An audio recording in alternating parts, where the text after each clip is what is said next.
Hello again to another session of SYNCANITE Foundation. My name is Timo and I'm the board game designer, and I'm today joined by John and Aaron. Hello there. Hi, I'm Aaron. Hello, I'm John. Nice that you made it. The UK faction is finally here to playtest SYNCANITE Foundation. We already loaded the game. The both of them joined the game and now take their seats.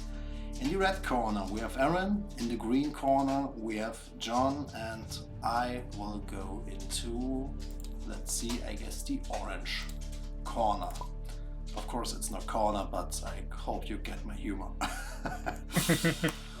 Well, every one of you has a player board, as you can see, and on the player board there are some cards, but you have actually two hands, so when you take a look at my player board, I can, for example, use some cards and put them somewhere else in front of them, basically, so that I have the two hands beside each other, which is really practical for reasons I will talk about shortly.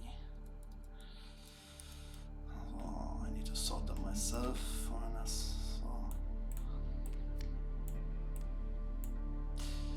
Okay, our starting cards set.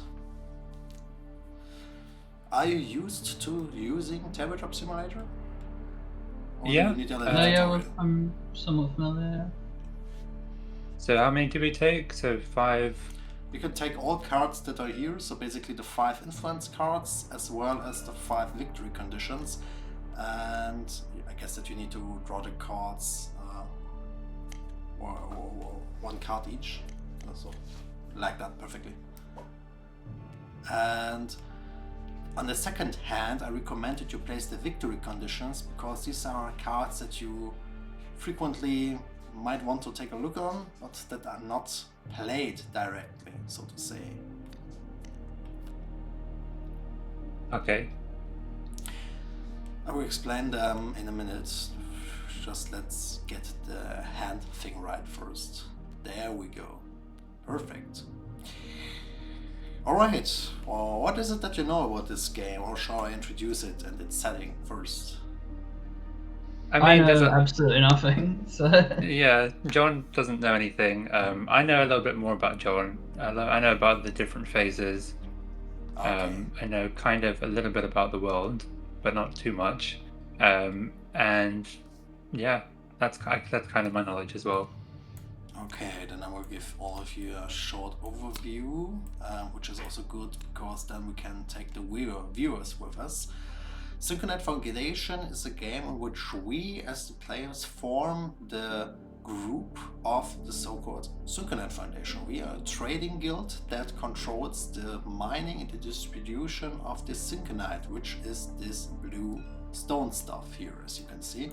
It's basically something like spice, but a bit different. It's a crystal mineral that is the main energy supply source in this world, and also opens the path to some magic. So we are a really powerful group of aristocrats, elites and oligarchs, and well, all of us have different goals, because every one of us, of course, wants to have world domination for themselves, which basically means that we're fighting for world domination in this game in 4 phases. And the phases can be seen on this player aid that you have here in front of you, which has 2 sides. So with F you can turn it around, and with Alt, or when you're using Mac option, you can zoom it in.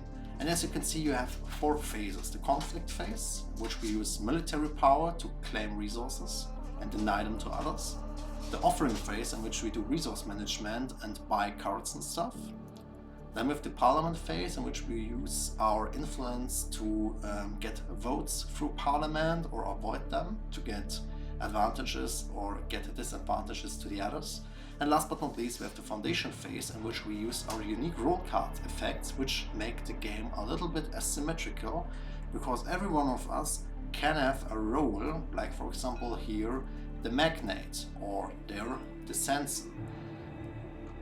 It isn't said that you need to play the role, which is laid out here, but it's just a recommendation. There are overall 6 roles in the game, and the 4 ones that are on the boards are the ones that I recommend to play with as a beginner, but there are also 2 more roles, like the pariah and the strategos here, which I simply wanted to show you. so that you've seen them, but both of them require a bit game knowledge because they only work in combination with other cards that you, of course, first get to know, right? Sure. So, for example, the 4 roles that we will talk about and that you can now either choose or we can give them out randomly. We have the chairman, which is currently on my player board. The chairman basically is the leader of the parliament and has a bit of political power. So in the parliament phase, you get votes for free and can decide in the event of a tie. This might be something to consider if you want to go, for example, for a political playthrough, but it isn't said that when you use, for example, the chairman, that you are forced to play a political game. Not at all. It's just that you have an advantage in this field, okay? The magnet, on the other side, can move the capital value marker, which is this little dice here, and it basically states how high the prices on the markets are. As you can see, each corner of the player board has a market, like here for goods, there for food, and here for syncanite, right? And besides these markets, there are numbers, like for example here in the food market, one food is currently priced at 4 capital. So if I want to buy one food, I take it and use 4 capital to pay for it. Capital is here, so as you can see, here is a little bit of money, basically, like you know from games like Monopoly. With that we can pay. If you want to sell one food, you place it on the market and you get the money. So basically the situation on the market decides how much money you will get for your food, and this can be manipulated by the magnet, as he or she can use this capital value marker to, for example, increase the prices for food by up to 3 or decrease them by up to 3. And the capital value marker can be moved by the magnet once per cycle, and playing all 4 phases is 1 cycle. When you move it, you can move it by up to 2 units, which is a lot of impact onto the market prices, right? Mm-hmm. So the magnet controls the markets, the banks, so to say. You can create inflation or deflation, whatever you wish. Okay, now this investor. The investor can create infrastructure, and he does this by drawing field cards. For example, you can draw 3 field cards and decide which infrastructure, which building to build on the map. For example, we can decide for the offshore contour, which basically is something like a bank, and it has a specific place on the map, because if you can see, the offshore contour is also written here in this field, which basically states that this field now offers the effect of this card when you occupy it with armies. Okay? So basically, as the investor, you can decide what new resources and options come into play. And finally, the censor, who controls the media, and the media is represented in this game by the headline cards. And you can draw 3 headline cards and choose one. As you can see, some of them are double in this deck, so there are unique chances for each event. But for example, the Blizzard of the North will be a weather condition which makes placing armies into the north. As you can see, here's this blue line which is dividing the map, right? This makes placing armies north of that line impossible due to the fact that the blizzard storms are so heavy at the moment. It also reduces the available syncanite on the market, which skyrockets prices. So as you can see, you have options like manipulating the weather, or creating threats between and tension between nations to arm yourself. So you have basically some event cards that you can choose from, which all will impact the world pretty drastically. Is any role of these a thing that you say, I want to playtest this, or is it rather a thing that you say, no, give each one a random role? I quite like the sound of the chairman. All right, take it. So I guess I'll just take that one. Unless you want, do you want the chairman, John? No, I played quite all like of the that. magnet. Yeah. Okay. So what should I do with this role that's in my? So I currently have the sensor here. Okay, sensor, investor, and magnet is still available. Yeah, I'm gonna take magnet. Alright. Mr. Money and Mr. Parliament, both are in play. I will go with the investor. Alright. Now we take a look onto the player board and what resources you have there. As you can see, we have 3 resources on the left side. I will show everything on my player board if you don't mind. We have a place for Syncanite, a place for goods, and a place for food. And as you can see, we have these dice here, these cubes, and we can simply store them here. And we get them by placing our armies, which are these chips here, onto the map. So basically, for example, if I overtake the field here like this, then I get 2 goods and 1 food, as it is stated on the map. The number of armies that I place will not affect the outcome of this field. It's just the amount of pressure I put onto the map to make clear that this is my field and not yours, as we can outbid each other in phase 1, alright? So the army chips, everyone starts with 5. You can have up to 30 and buy them from these stockpiles here. And as you can see, 1 army is bought with 1 food, but also needs 1 food maintenance per cycle, which is written down right here. Now you ask me, okay, if I can use food for armies, what can I use goods or Syncanite for? With goods, you can buy operation cards, like for example here this beautiful Terror from Within card. With that you can assassinate some people. Or you can buy an intervention, which is basically a counter card. Or do industrial espionage or bunker something. What I wanted to say is that the operation cards basically are criminal actions that you can use to get advantages and to hurt others. If you place 3 goods into the sack and consume them, then you can buy 1 operation card for that.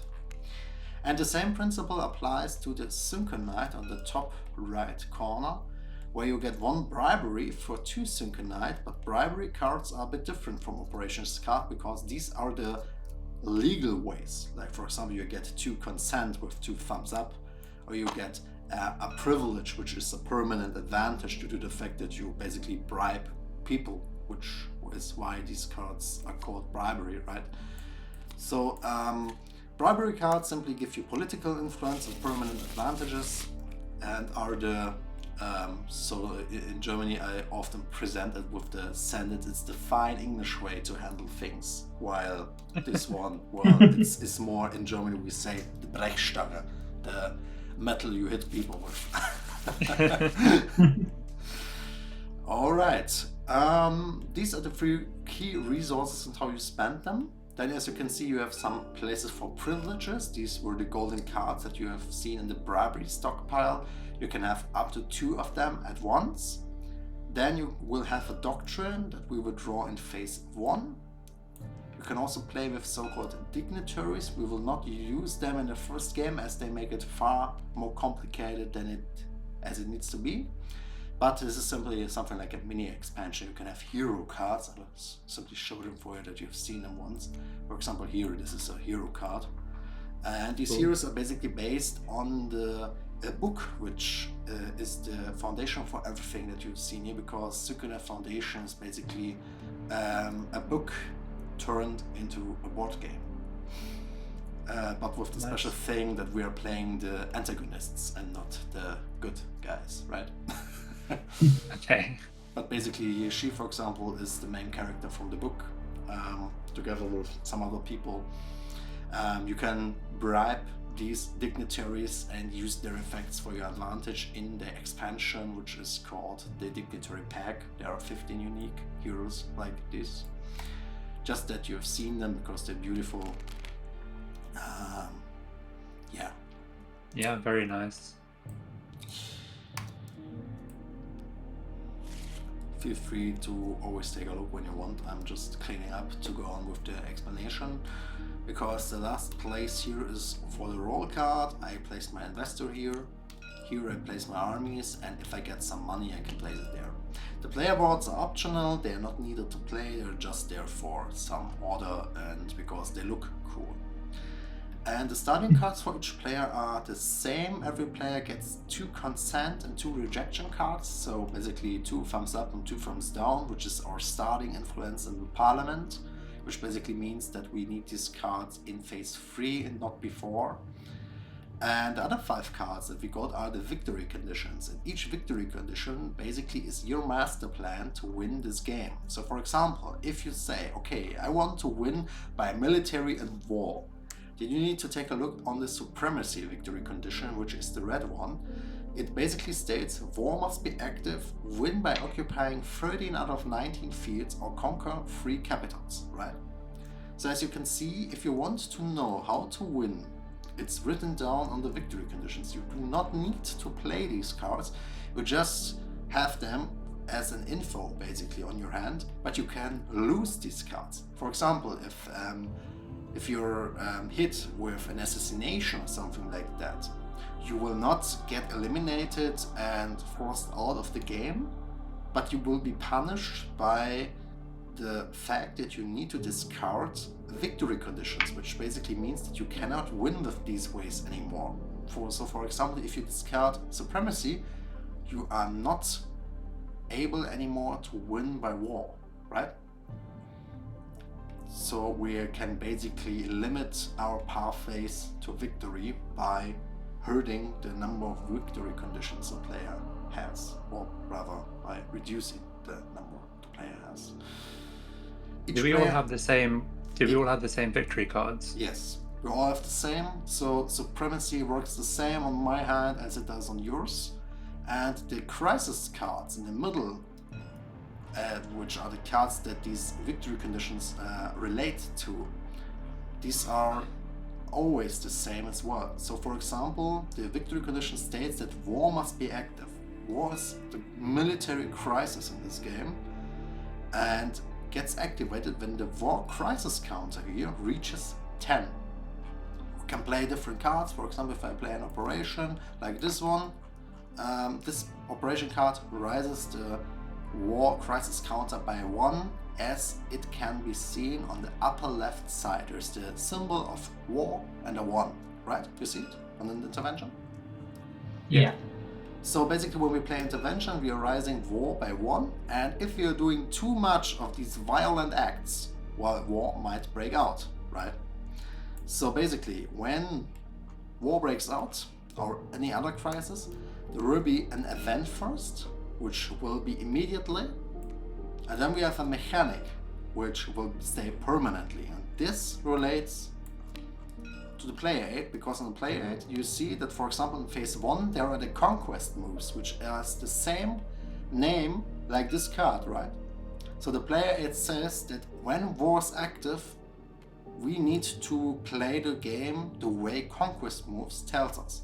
So basically the player aid is referring to the crisis card in case the crisis is active. So what I wanted to say is that with a crisis that gets activated, the player aid, or rather the game mechanics, mutate, or rather evolutionize themselves. So for example, I'm juggling through everything at the moment, but just that you get the idea. Phase 1 is something like a competitive worker placement bidding competition, so to say. And if war is active, it transforms into an area control war game. Because war is active, we do not push each one out anymore by overbidding, but we are actually fighting, right?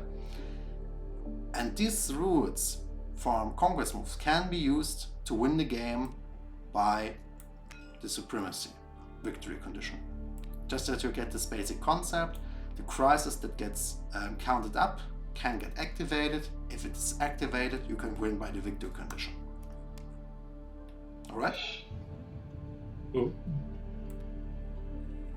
Okay, that was a lot of theory, but now you basically know what's here on the board. And I think personally that it's always valuable to know what we are dealing with.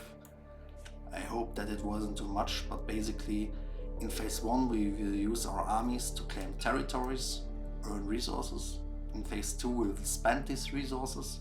In phase 3 we will use our voting cards to decide over laws. And the laws as well as the operations cards will all increase the crisis counters till a crisis is activated. All crises can be activated at once, but no one must be activated.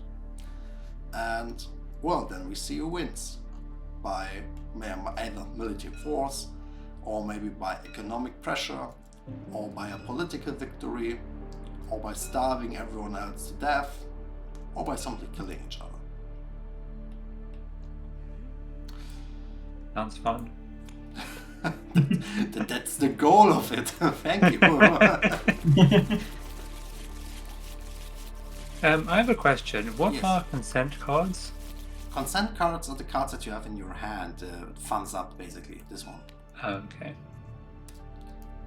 You might have just read the Chancellorship victory condition, right?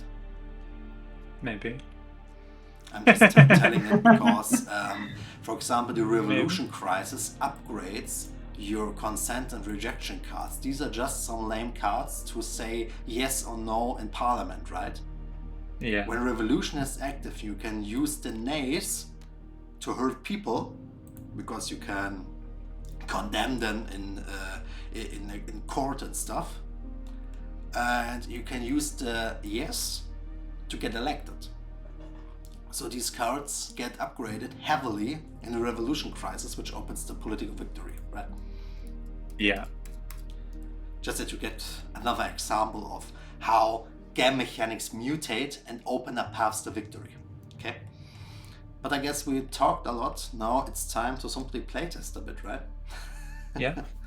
Yeah. Okay, we decide who will start by rolling a dice 20, and I guess that I will start. Yeah. But we can also make the lowest number start, but you decide. Okay. All right. Well, depends how we're doing it. You need to tell me, but I can. I will. Let's just do lowest. I'll go first. All right, good. We take a look at the player aid. The first thing that we need to do is to redraw the doctrine. Doctrine cards are here, and there are basically 3 doctrines that we can get. Each doctrine is 2 times in this stockpile. So starting player, please draw first. Do I just draw one? Yes. And do I just put it down here, face Yes. down? And you place it there, face up. Face up. Okay. Okay, you are a schemer in this round. As you can see, the scheming doctrine is based in Avadur, which is the subtitle to scheming. Avadur is the land in the north, which basically is a spiritualistic conclave society that is so rich that they do not need to get their hands dirty, which is why you get 2 bribery cards for free. So as you can see, a doctrine provides you with 3 resources when it gets drawn. You can play. They just go in my hand. They go into your hand, right? We do not need to know them. And you might have gotten stuff like maybe an intrigue, which you can use to hurt others, or you get consent or rejection cards for Parliament, or you might also have a privilege now, which is a permanent advantage that you can play out right away. Maybe. The second thing that you get is this permanent effect that all yield that you get from the map is plus 50%. So basically, if you, for example, place your armies here on the Ödland, the map isn't translated in English, but there is an English map. It's basically the wasteland here. If you place your armies into the wasteland, you will not get 4 goods, but 6. Okay. And the numbers will always be round up, so one strategy for you might be to, for example, place 1 army into the eastern colonies here, which give you 1 Syncanite, But the great thing is, due to your schema effect, you get 2 Syncanite, which basically means you can get 2 Syncanite with 1 army. And if I want to contest that, I need to place at least 2 armies to get only 1 Syncanite. So as you can see, the deal is pretty bad for me if I'm not a schemer. So you have the opportunity to simply maneuver out of the conflicts and get rich, basically, which is what the people in Avadur are always doing, right? Yeah, okay. All right. So I guess I will. Can I deploy my armies now?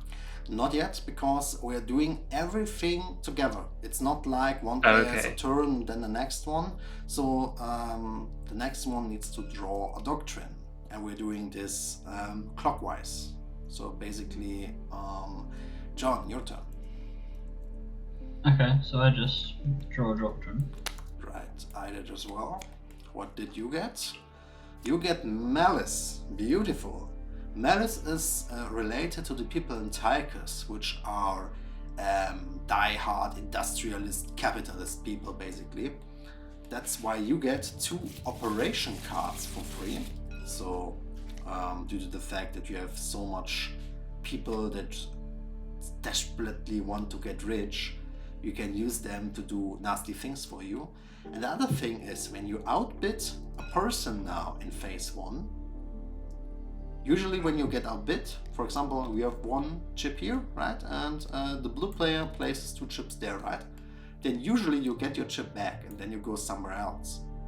With Malice, you get always 1 chip less back. So basically, when 2 blue outbid 1 green, the green will go to the graveyard and not back to your stockpile. If you have 2 greens here and the blue player plays 3, then 1 will go to the graveyard and 1 will go back to the stockpile, okay? Yeah. So basically you have an aggressive doctrine, while Aaron has an economic doctrine. And the last doctrine is superiority, which I got, which is related to Real, which is here in the West. Real is this traditional agrarian honor-based society. So basically imagine Germany in the 20th century combined with Japan in the 17th century, something like that. So elite warriors that want to keep their way of life and do not want to get intervened by. So basically I get armies for free, and as you can see, each of the nations has 1 key resource. You get the result of this resource for free. So basically the Avadur player, the Schema player, got bribery, which can be bought by Syncanite. The Malice player got operations, which get bought by goods. And I, the superiority player, get armies, which get bought with food, right? So I get 3 armies, which states that I will start with 8 armies instead of just 5.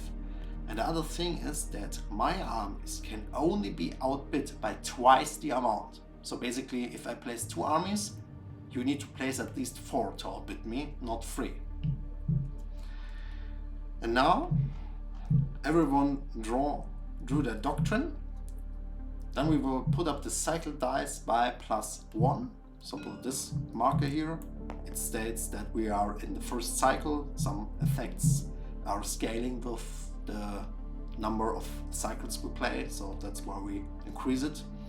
And then we can start to deploy armies, harvest resources, and withdraw them. We do this by simply now taking all our army chips and placing them on the map. And the starting player will begin. The starting player can place as much armies as he wants in 1 field. If you have overtaken over 1 field, then the next player is, and we do this clockwise as long until no player has armies anymore. So okay. Yes. I will put down armies in Lyderia. All right. So you placed 1 in Lyderia. I will put 2 in Lyderia. Okay. I recommend to place them beside each other because in Tabletop Simulator it might be hard to see. Otherwise, on a normal table, of course, it's It's inspired by Yeah. placing poker chips or basically jetons onto one field, right? Mm. So Jonas now can now take one field.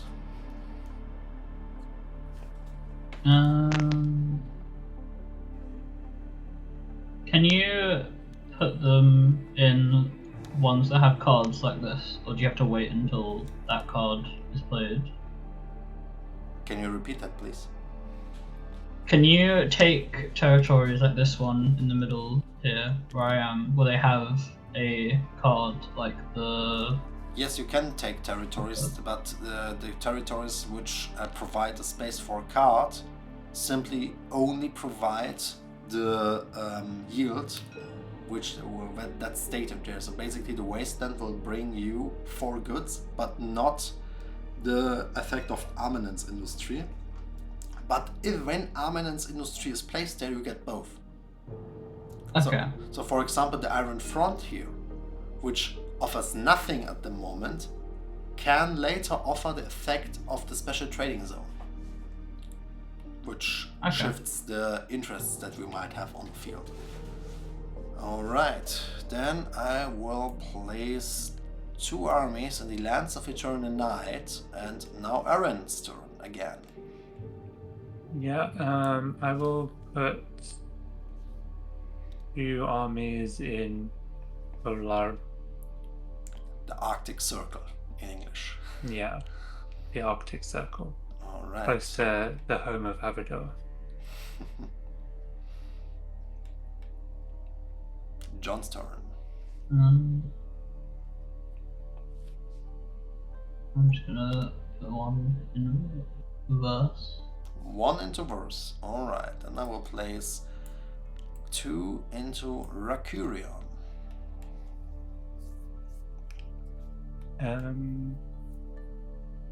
I will put 1 into Ostkolonien. The Eastern Colonies. Eastern Colony. Okay. So you basically spent all your armies now, right? Yes. If you get armies back, you can place them again. Until that point, the bidding will only decide between me and John at the moment. And John has 3 armies, I have 4.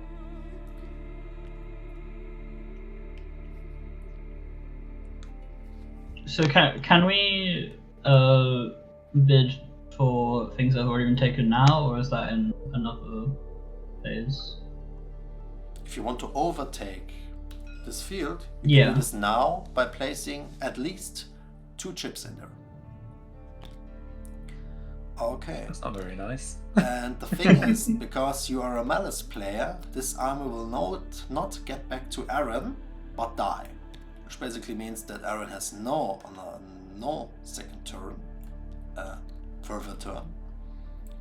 And well, lost 2 Syncanite in this.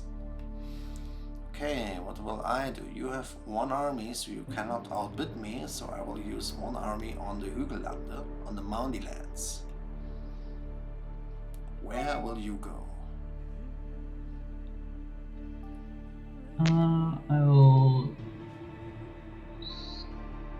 I'll just take this. Okay, now I'm the last player and I have 3 armies left, so I can now, for example, decide to take this, that and that field. But I will do something different. I will maximize my outcome. I will place 1 into Calvus and 2 into the southern colonies, so that you, John, need to get back, because I'm not a Malice player, I will not kill your army, but now you need to take another field, and as you can see, you get not that much for that. You can now decide between 1 food or 1 good.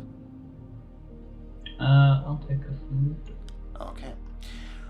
That basically was phase 1, because now we deployed our armies and now we will harvest, which basically means that we place all stuff that we harvest onto the respective fields, so that we get an overview of who gets what, so that we don't miss something, right? I will do this for you because I'm faster at it. As the host, I'm able to clone resources, which is really great. I think there needs to be another food in verse. What's wrong? Oh yeah. Can you repeat that, please? Sorry. Another food needs to be going in verse. Yes, you're right. Thank you.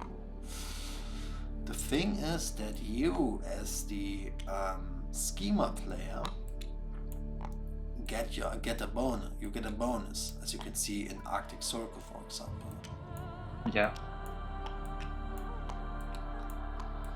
So losing a field did not hurt you that much, if you're honest.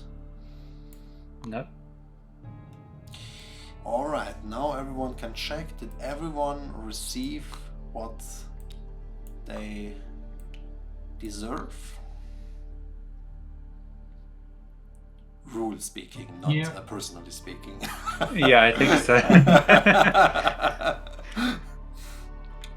Yeah. Looks good. Alright, then you can take your resources and your armies from the fields that you control back to your player board. So basically now we take our harvested stuff.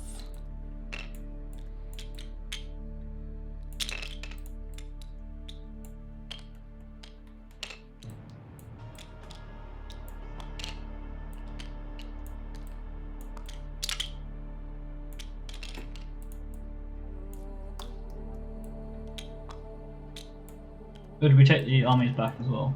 Yes.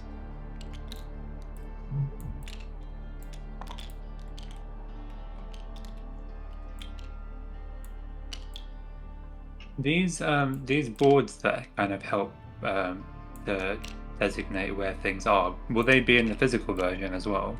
Like the doctrine, dignitary role, these like player boards? These player boards will be in the physical version, but not in the basic version, because we will offer the basic version also for people that might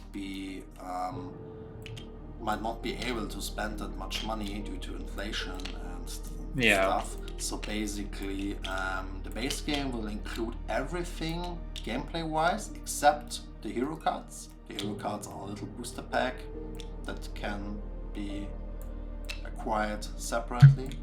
And there will be a +2 player expansion, which basically means that if you're playing with more than 4 people, with 5 or 6 people, you need more material, you need more resource cubes, you need more armies and stuff, and you also get the player boards in the +2 player version, due to the simple fact that I expect games with 5 or 6 players to be much longer. Which means that you might want to sort your stuff far better in your basement or whatever, wherever you're playing it. And the other thing is, it's just a cosmetic, you do not need it, so I do not force anyone to buy it in the base version, and I hope that is fair. Yeah, that sounds fair. Nice to hear that. So everyone got their resources, and as you can see, we got quite a special situation here. While John, for example, got a lot of goods, I got a lot of food and Syncanite, because I took over the big fields while you guys were fighting each other. And Aaron still got a lot of Syncanite, but not that much as me, and still more goods than me. Basically, the resources are the things that we're using in phase 2 now. When we take a look onto the player aid, we did deploy armies, we harvested, and we withdrew our armies. Conquest moves and imperial servitude is not active yet, because neither war nor tyranny are active. So we are going into the offering phase, into phase 2 now, right? And in phase 2 we're starting by doing 2 transactions. The starting player will begin, and the transaction is not limited by the quantity, but simply by the stuff that you're trading. What I mean by that is that you can use as much Syncanite as you want to, for example, buy bribery cards, but you cannot buy bribery cards and at the same time sell your SYNCANITE on the market. So as you can see, for example, you have here 5 SYNCANITE, right? You can, for example, use 4 to buy 2 bribery cards, and then 1 SYNCANITE would be left. You cannot sell this at the same time on the market. You can decide, for example, to ignore the bribery cards because scheming gave you some bribery cards and the chairman also gives you some political power, which basically means that you, for example, can decide to say, okay, I will sell 4 or 5 or 3 or whatever number of SYNCANITE on the market. And as you can see, the prices for SYNCANITE, I've seen that here are 2 more than expected. Basically, the prices for SYNCANITE are good. You can make up to, I mean here, 6 capital per SYNCANITE that you sell. At least 4, when you sell 4 SYNCANITE. The 5th one will be 3 capital. So you can, for example, get up to 27 capital out of this. Or when you compare this to the prices, for example, for goods or for food, you see that you get access to a lot of other resources if you want. But this is just one option. The options that you have are basically always the same 9 ones. You can either buy each resource, so 1, 2, 3 options. You can sell each resource, which makes 6 options. And then there are the 3 options to consume the resources. So you can consume SYNCANITE to buy bribery. You can consume food to buy armies. And you can consume goods to buy operations. I will consume all my goods to buy an operation. Which is perfect because you have exactly 3 goods. Does this just go in the bag? Yes. When we're consuming, we will not provide it on the market. When you're selling or buying, we are using the market. Perfect. So now it's John's turn. What do you want to do? You, for example, can afford up to 2 operation cards if you want. Can I use an operation card? Yes. Operation cards can be used usually anytime. They have Roman numbers on them. So, for example, if there's a Romanic 1 on them, then it's recommended that you use it in phase 1. It's not forced that you use it in phase 1. It's only forced for laws and for the hero cards. What operation did you thought about using? Or did you think about using? I hope my English is okay. Yeah, it's good. Thank you. Yeah, I just want to use this. The industrial espionage. Playing industrial espionage will raise the monopoly counter by 1. So we are getting 1 step closer to the economic crisis. Anytime, look at the player's hand and optional buy a card from the player's hand for 3 SYNCANITE or for 3 goods. Which player do you choose? I'll just look at Aaron's because he Obviously, has because more. I haven't bought any cool cards. So now basically I will not look, but Aaron can now place all his cards on the board and then you can take a look and then you can buy one. I will do it face down and you can look through them. I will wait looking on my player board. If you have questions, I can still look, but... I mean, you can look, the cards are face down anyway, so... Ah, you know stuff I do not know. Yeah. Yeah. You pressed Alt and Shift. It's really and look helpful. at them. How do I do this? Are you on Mac or I'm on Mac, Windows? yes. On Mac, I'm not sure, but on Windows, it's Alt and Shift. Alt and Shift. I will try it with my own card here. It works. There we go. With Option Shift. It works. Really great. Haha, thank you.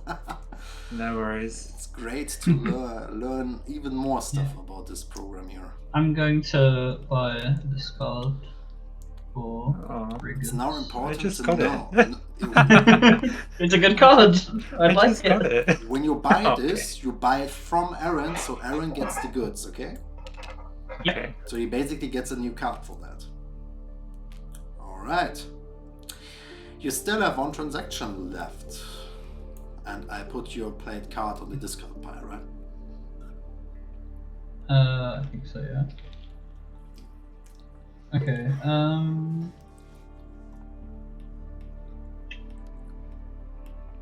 and just other question of like strategy. Is it ever worth just like keeping your goods saved up, or is it better to usually There just are spend them and get the situations card? in which it is useful. In the beginning, I recommend to invest.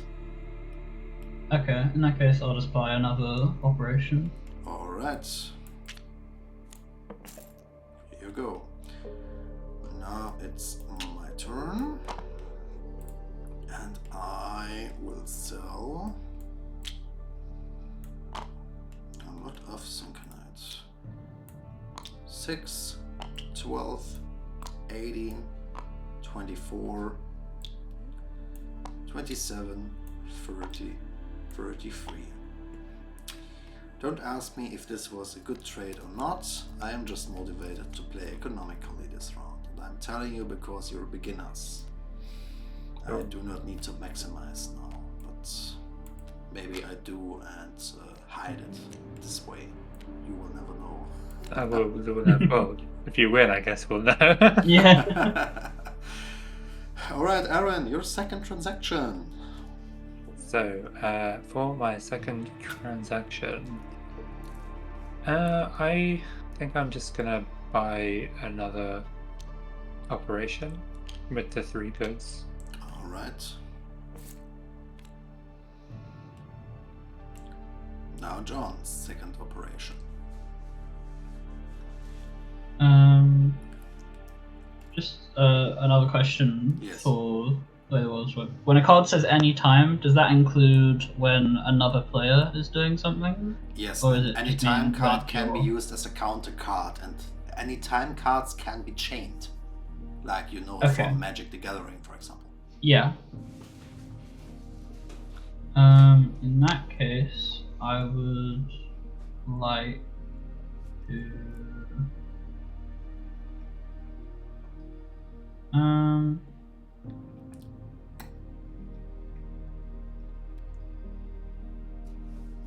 I'll play Mercenary Squad. Now, Mercenary Squad will rise war by 1. Which effect do you want to use?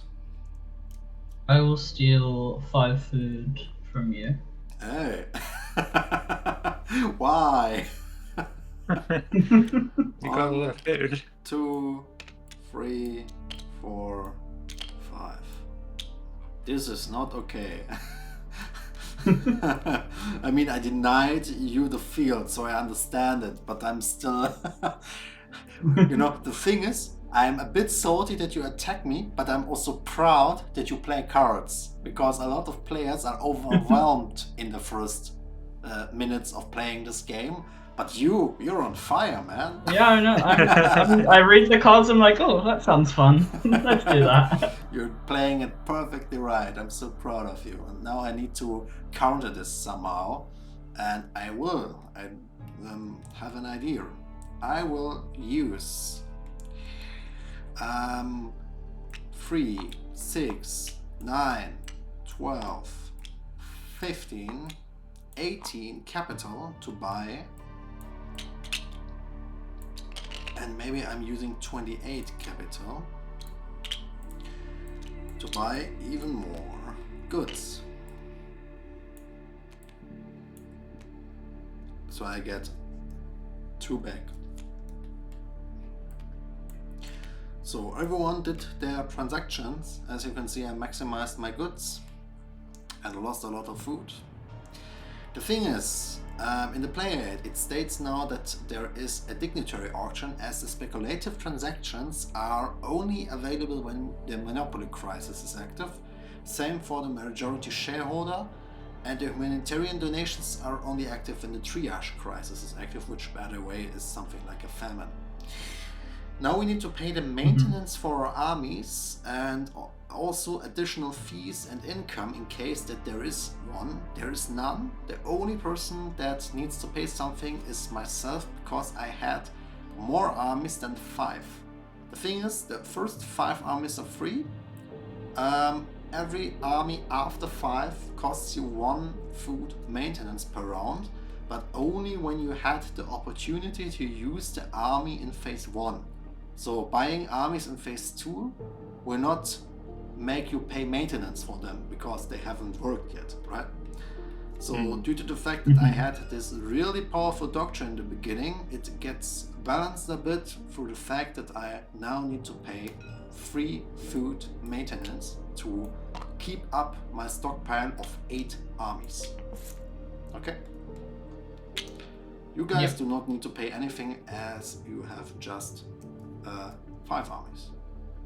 Alright, we turn around the player, we get into the parliament phase and reveal 2 laws, because neither cutthroat politics nor election of the Chancellor is active, because revolution is not active. So we will reveal 2 laws. Alright, we can now decide, for example, taxation of the masses. This law will increase triage by 3 points, because you see the 3 points in the middle of the law and the triage symbol on the upper corner of the law. And if we pass this law, all players will get plus 25 capital, but the investor, which is me, because I have the investor role, will get 50 capital, and I can also draw and play another field card.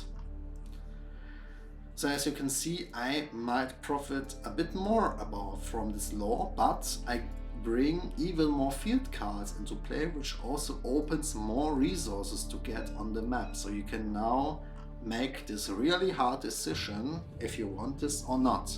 But before you do, we need to take a look at the second law, which is the right of proposal. The chairman has the right to propose a law, which basically means that in phase 3 he can draw 3 law cards, select 1 to vote on, and discard the other laws, which will increase revolution by 4 points, by the way. The chairman, Aaron in this case, will be the only person to profit from this law. So you can decide what you waste your... I wonder which one I'm going to vote for. The thing is, voting works like that. You have your voting cards in your hand, right? Like a rejection or consent, and maybe you have some cards with Romanic free, which states something special, like manipulating votes or harming people or whatever. You can play as much votes as you want now, like I do, but you're not forced to play any card. And all of us will place their votes. When we are finished, then we will count. And before counting, we will shuffle so that we do not know who played which card. I think that's my... Yep, I'm good. I've done mine. Okay, then I will count the cards for the taxation of the masses first. We'll see what we get here. A rejection. 2 rejection, 1 consent, 4 rejection, 4 rejection versus 2 consent. The law is declined, or is declined, right? Rejected, maybe. Or rejected. Yes. All right. Good. Put the discard pile. As you can see, you will not get the votes back. These are consumed, because votes are basically something like favors that you collect and buy. Yeah. Use, right? So we have a rejection. We have a rejection. Consent. Consent. I get to add a vote. Right, because you're the chairman, you can add or deduct a vote or decide in the event of a tie. And due to the fact that it is a tie, I guess that you will accept. I will add a vote. You will add a vote. You love democracy, right? Alright, here you go. You get the right of proposal and placing it at your space simply because you will make use of it. Right. So revolution will rise by 4 points, and I need to ask you, Mr. Chairman, do you want to use this right away so that we vote on a third law? Which is a good situation for you because, as you can see, I have no voting cards left. So you might... Yeah, I'm gonna do it. Yeah. Alright, then draw 3 law cards, choose one, discard the other 2. Can I just do it face down? Yes.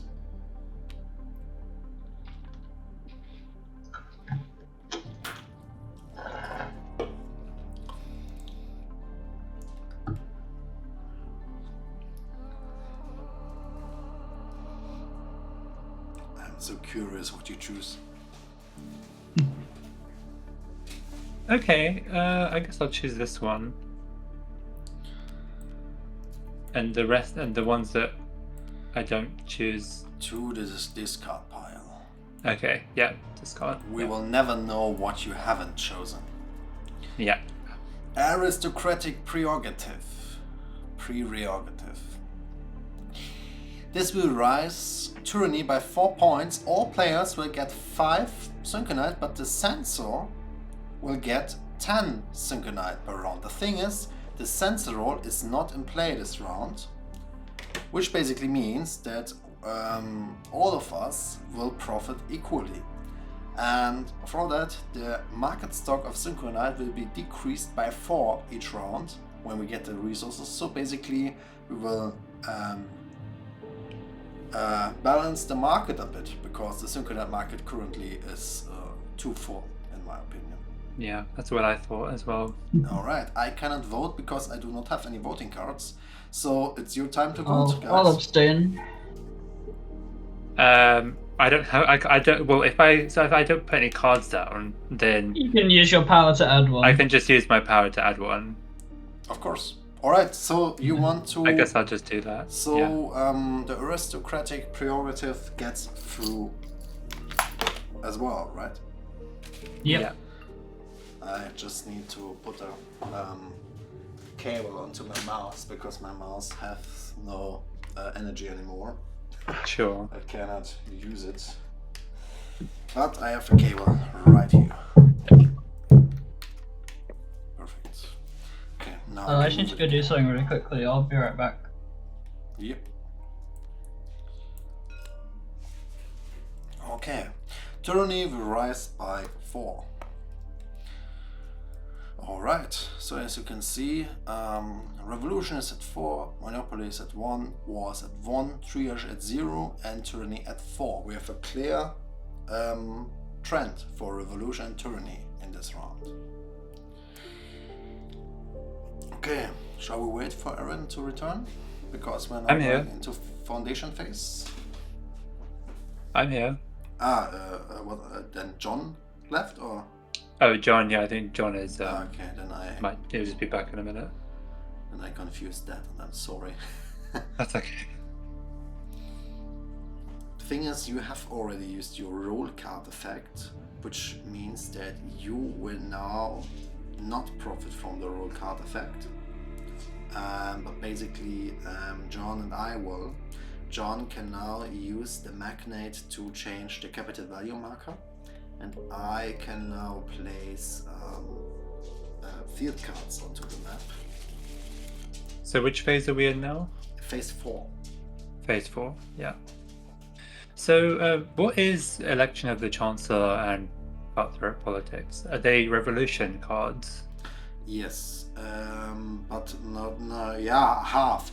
The cutthroat politics is the revolution mechanic, and the election of the Chancellor is a law. Oh, okay. And the law gets active automatically when revolution gets active. When we can take a look onto revolution together, there is this event, Terror and Virtue, which says execute all dignitaries in case the players play with the heroes. The costs for bribery and operations will rise by 1. The capital value marker will be resetted to 0, and the election of the Chancellor law becomes active. And then afterwards, the cutthroat politics law mechanic is in play, which basically allows us to steal cards from other players and to use rejection to hurt other players. I'm back. Sorry about that. Welcome back. Just that you have seen it, the election of the Chancellor is this law, which will get active automatically. But the effect of this is a bit different in the newest version, because we will not vote 2 times, but only 1 time. Okay. But the thing is, when we vote this 1 time, the winning player needs to have at least the double amount of votes as the player with the second most votes. So basically, if I have, for example, 2 consent and you want to win, you need to have at least 4 consent. Okay. I sped this process up a bit, basically. Yeah. Well, that's revolution. All right. John, you're back. You as the magnate have now the honor to manipulate the capital value marker. You can push it up by up to 2 or down by up to 2 fields. You do not need to go 2 fields. You can also go just 1 field. If you do, you will not affect the crisis. As you can see, really high prices benefit revolution, and far too low prices will benefit war. So is this affecting the price of everything or just one resource? Everything. So not the cards or the armies, because this is just consumption, right? When you're building a door, you need some wood and you know what I mean. Or when you're building a house, you need the same amount of bricks, but the price of the bricks will change, right? The prices that are on the markets here on the left side, these get affected. So John, how do you want to manipulate the prices? I would like to make them go down by 2. All prices get down by 2, which increases war by 2. So war is at 3 now. And I, as the investor, can now play some infrastructure. And I will use this opportunity to show you one really beautiful card, which is the SYNCANITE pipeline.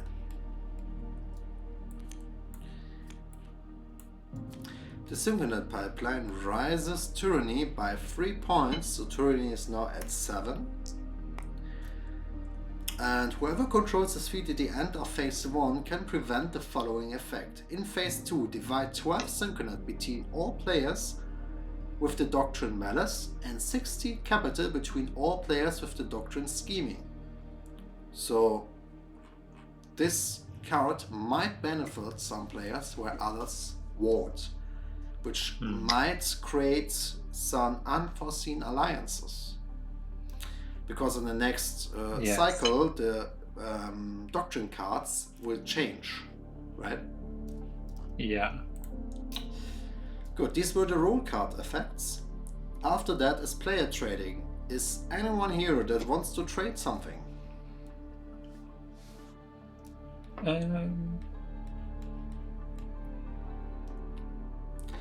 The thing is, usually the players don't trade except when one player is winning and the others are working together. But there's, for example, one special card which is exactly made for this, which is the role of the pariah. This one. This guy here can threat other players by playing assassination cards against them immediately, and he can go into player trading and simply say, how much do you pay that I don't hit you? So you can basically threat and blackmail people. Are those like binding if you agree? Like, say I give you 5 to not murder me. Do you have to stick by that, or is it just sort of a handshake deal? Do you want to be taken serious on the board, on the desk, or not? I mean, no one will pay you ever again if you do this. Okay.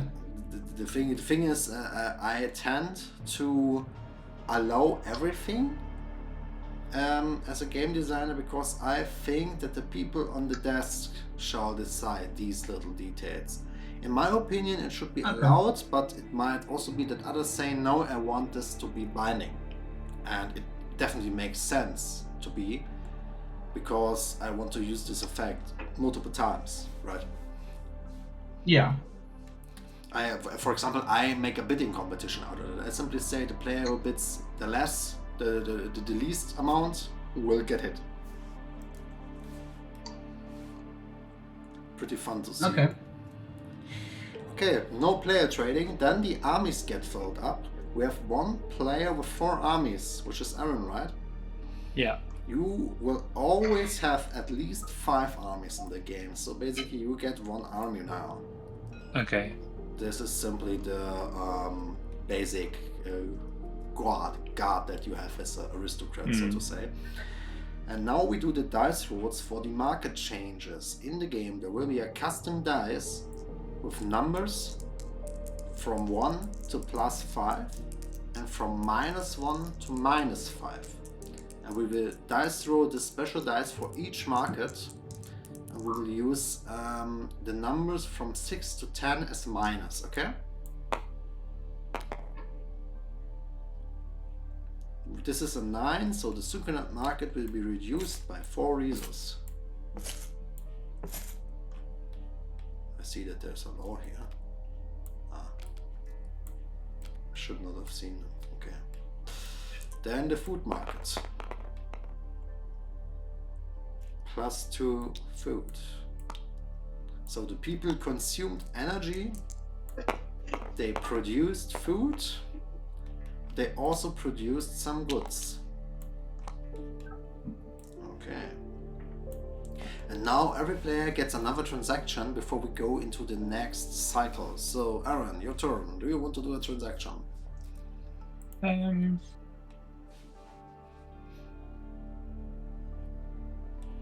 Yeah, I'll buy a bribery card. 1 or 2? With just 1. Just 1. With right. 2 Syncanite. Alright. John, what about you? Do you want to use your food to buy an army? To have the biggest army in phase 1? Yeah. How much army chips do so you I want need to buy? I need to keep enough food to maintain them as well, don't I? Then? Or you occupy enough fields that give you enough food to maintain them. You can now decide how much risk you want to take. Yeah, I'd like to buy 3 armies. 3? Yeah. Alright, then I get free food from you. Wait, oh, it's only 1. Yeah, 3. That's fine. Alright. 3 armies for you.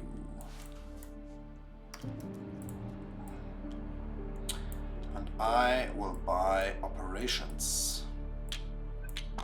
If I counted right, that will be 3 operations, because this will be 9. No, it's 10. So I can keep 1. That's alright. Beautiful.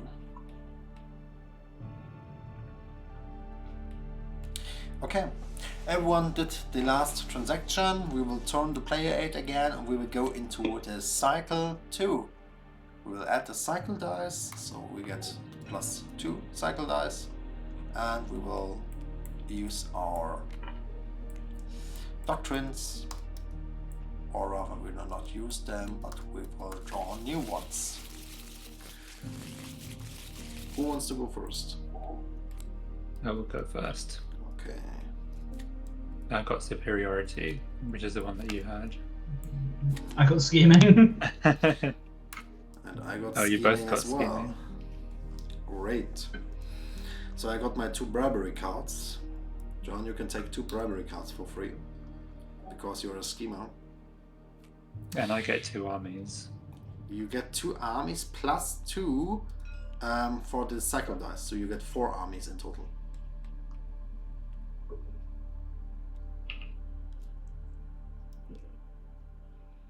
Perfect. Okay, now we need to decide who will be the starting player. And the thing is, we will now do this by bidding.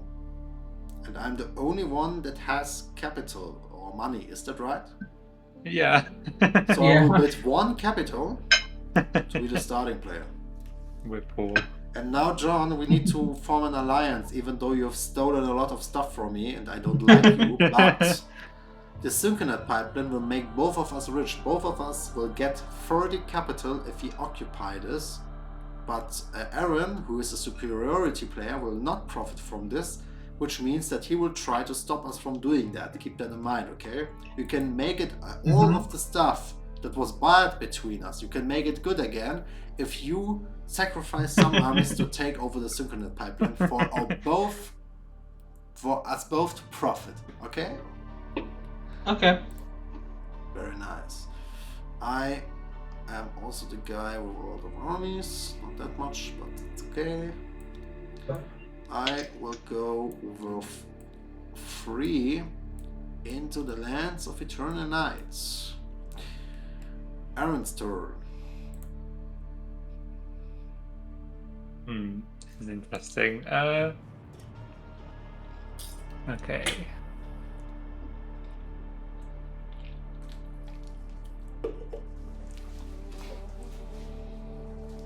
I am going to put. Oh, that one fell. 1, 2, 3.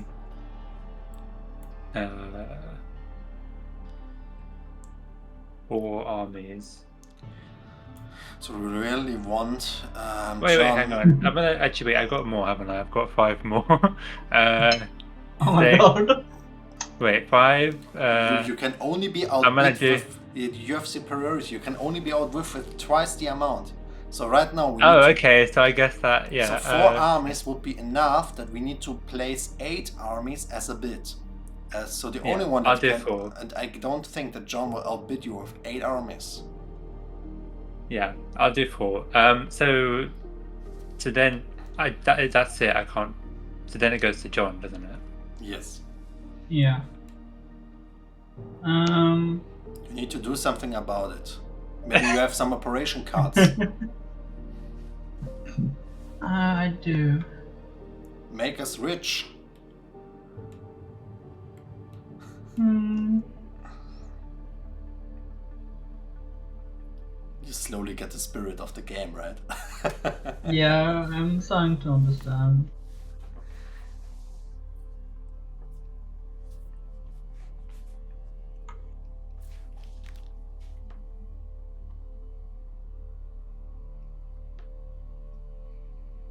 For now, I'm just going to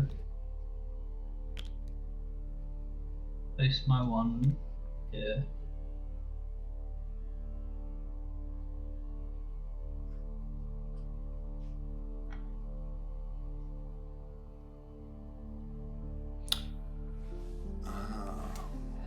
I've just seen a comment in Twitch, because I've just opened the chat. Kein Rabenschlag wrote that, "Good evening, I do not have that much time this evening, but the player doors look really nice." Thanks a lot, Kein Rabenschlag. Thanks a lot, and nice to see you again in our little stream. Alright, John, you went into the eastern colonies, right? So it's my turn again. Okay.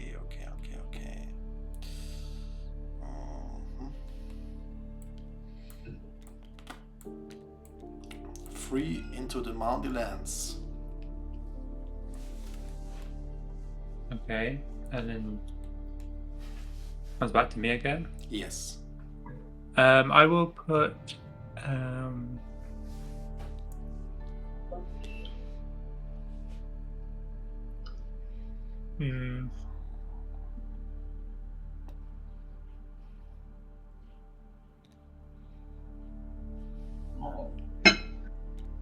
I will put 2 armies in the South Colony.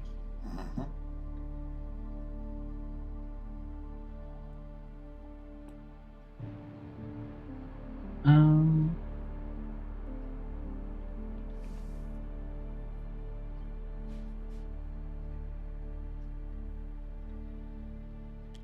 I'll put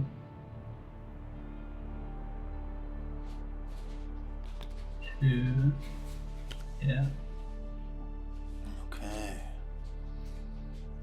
I'll put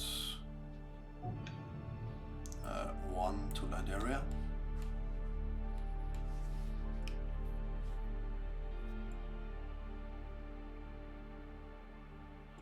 It's Aaron's turn again. Yeah.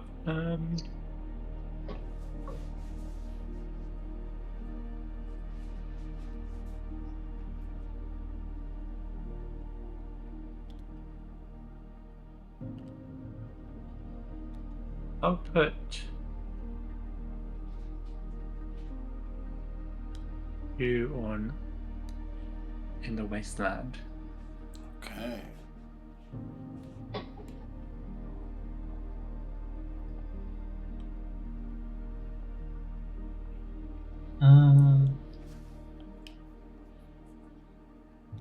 I'll put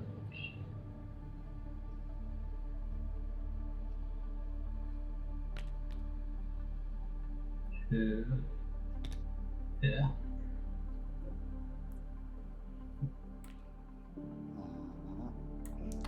I put 1 into the purse. Now I do not have any more chips.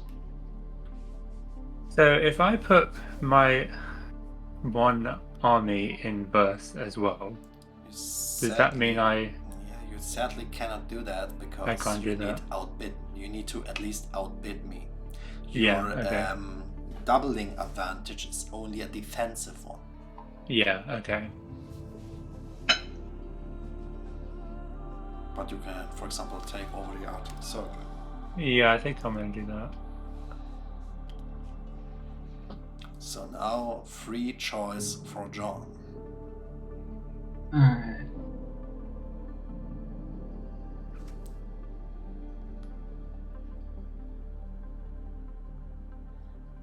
I will.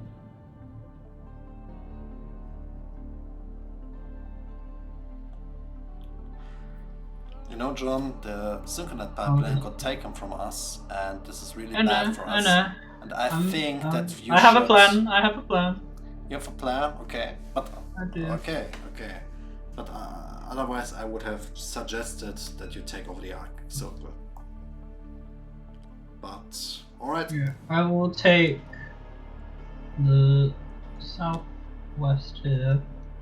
Cave, yeah. And I will play liquid. Oh, the liquid SYNCANITE, which will rise the war by 1 to 4. Interesting. To destroy 3 of your army in the pipeline. Yeah. Okay. Boom. Then I'll place my remaining 2 armies to take it back over. You're my hero. Okay. That was good. So Aaron, you can take your army and place it somewhere else. place it somewhere else. And I think will it's make only you up the here. ice desert because there is no other good option.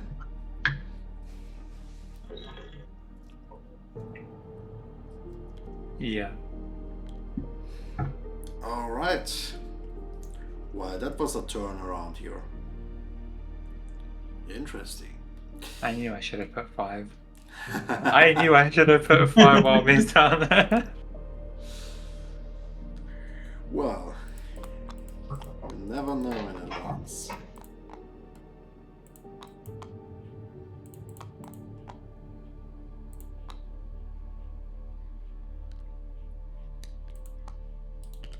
So I try to pay We all get the fields with plus dollars. 50%, right? Because of the Right. scheming. Let's buy one of his. Too much here. Clone.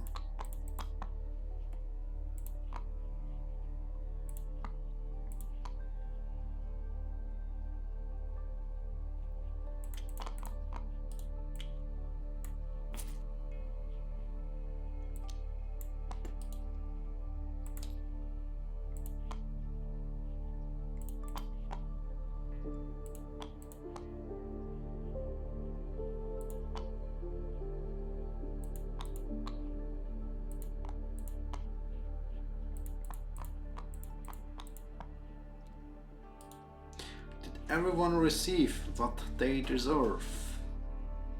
I think I need one extra good here in the bottom left. Yes. And I guess that you will activate the pipeline for us, right? Yes. So both of us get also 30 capital. And I will activate an operation, the so-called over-exploitation methods, which will increase triage by 1. I will double the amount of yield from this field, so we'll get 12 syncanite.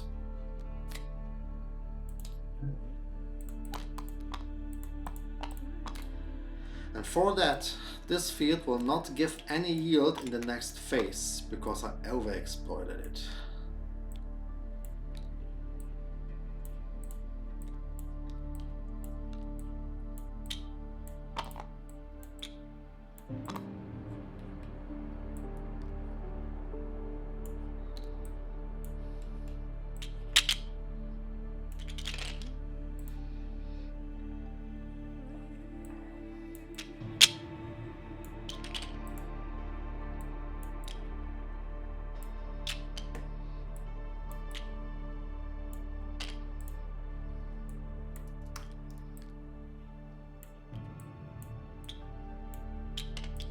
Do I need to take a resource?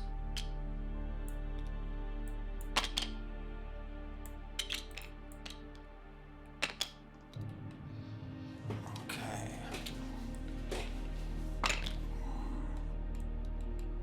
So I will swap some resources. 4, 5, 6, 7, 8, 9, 10. I will swap 10 syncanite into one big syncanite orb. It has no gameplay relevance, it's just that I have a bigger pile for 10 so that I do not need to count that much small stuff here.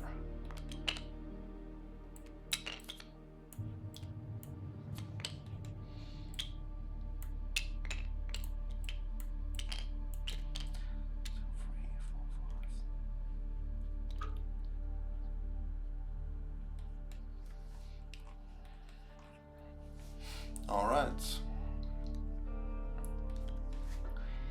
Phase 2, transactions. I can do the first transaction, right? As I'm the starter player. Because it's phase 2, does this law not get activated? Yes, you're right. Every one of us gets 5 syncanite. 1, 2, 3, 4, 5. 1, 2, 3, 4, 5. And you're taking. I've already just taken mine from the bag. No worries, no worries. And for that, I will decrease the market by 4 resources. Good. Good that we have this law. Okay, I had. Did you guys have a lot of syncanite? Well, a bit. You've made a tower. John's made a tower. I think mine just looks bigger.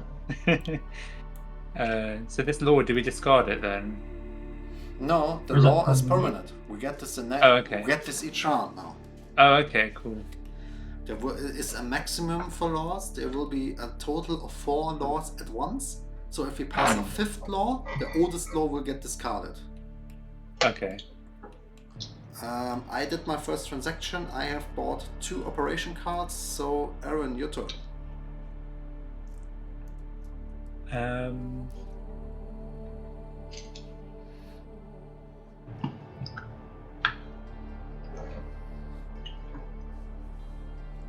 I guess I should try and get some money.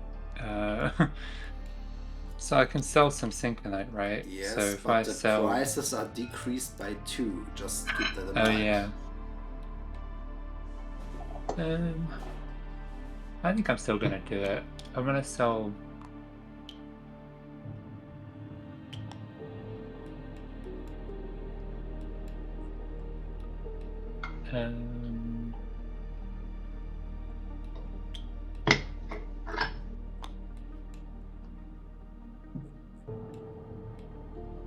I just sell 3 Syncanite. Okay, so you get 9 minus 2 is 7, right?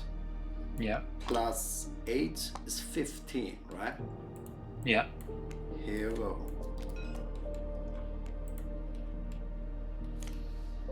Okay, John, what's your transaction?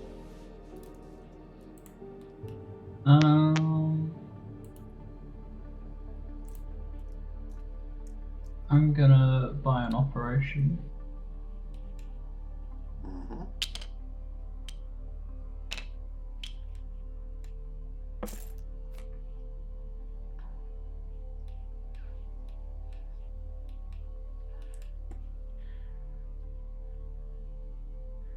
I will buy 3 bribery cards. By the way, there's a hand card limit.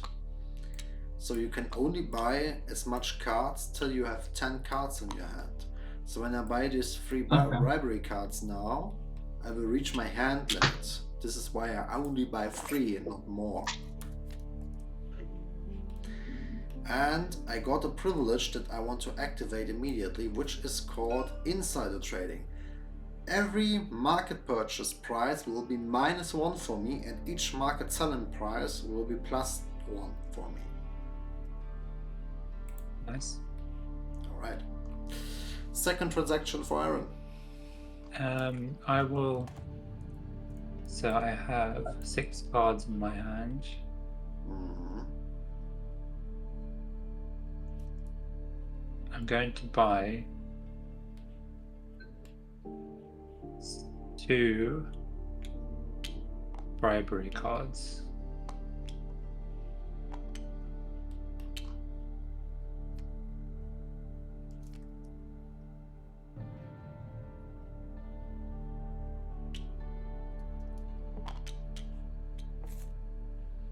Okay. Last transaction for John.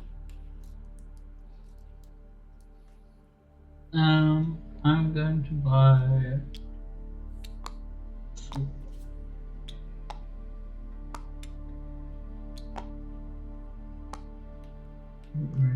Yeah, 3 bribery cards. Okay.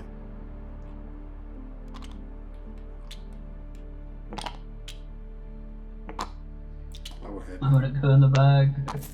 Ah, There we now go. it worked. Perfect. Okay, take a look at the player 8. The next thing is army maintenance. I have 8 armies, so I will pay free food maintenance to keep them. Anyone else has more armies? I have 6, so I'll just pay 1 food. Right. I have 8, so I pay. Free. Perfect. Let's get into voting, shall we? Balance of Terror. If liquid syncanite or syncan bombardment is used, Aaron, you remember this card, it annihilated your armies. Yeah. If these cards are used, each player may use the effect of the respective card once and immediately. It also removes the costs of syncan bombardment and will raise the war counter by 5, so we get to 9 from 10 points for war. And the other law is conscription, which will raise war by 3. For all players that have less than 10 armies, they will lose a victory condition in phase 1, and all players that have at least 10 armies will gain 1 operation card.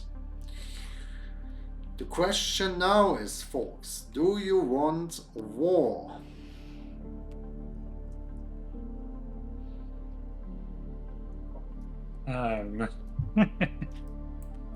It's an interesting question.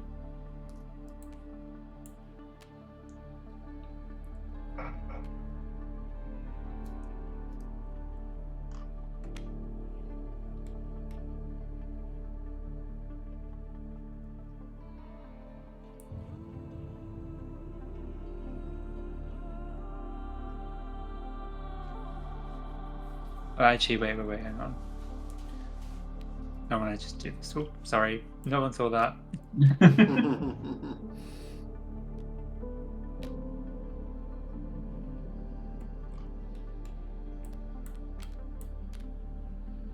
Alright, I voted everything I wanted. Yeah, me too. Mm.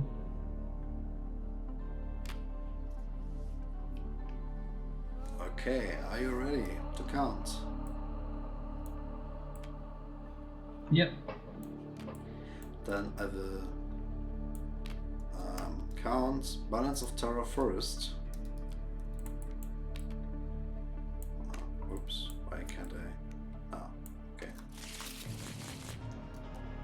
Rejection times 3. Consent times 1. And Terror from Within. Now, Terror from Within is an assassination card with an attack value of 24, which can be seen on the upper left corner. This card targets all players.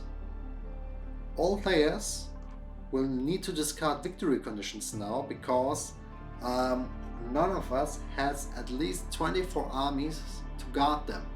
So every one of us needs to discard 2 victory conditions out of our 5, because we are in phase 2 of the game.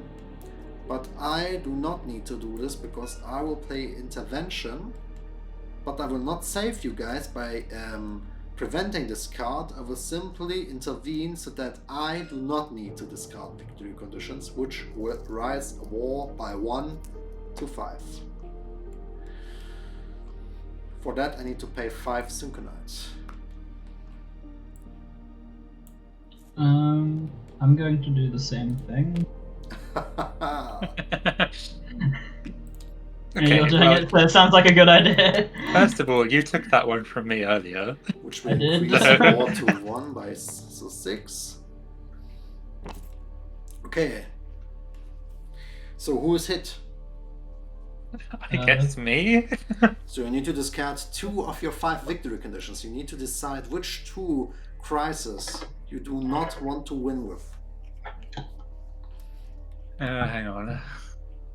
Crazy that you also had an intervention. Maybe you have it because you played this assassination, John. I'm pretty sure you Nope. played it. I did not. No, you played. Okay, well, I think you played it because. I didn't. No, not you, Timon, because Yeah. because you countered it immediately, so you wouldn't get affected by it. That's, So I got to discard I too. also told that I was surprised that he also had an intervention. Yeah. The thing is, I wanted to show you this card. Usually this is a card that you might want to save yourself till the last moment, because in phase 3, in cycle 3 or 4, you can eliminate up to 3 or 4 or even 5 victory conditions of the other players. So the intervention Terror from Within comp actually is a 1-turn kill comp at some point in the game. But it can also be worth to show it before. And you discarded 1 victory condition, right? Yeah, I'm doing. This is the second I one. recommend to place them under the roll, so in case that you need to get them back, that you can. Sure. Right. Okay. But basically now you lost 2 out of your 5 lives, so to say. But don't worry, Yeah. if you do not have any victory condition left, you get a bonus victory. So don't worry. Oh. Can be quite beneficial. By the way, this law is rejected.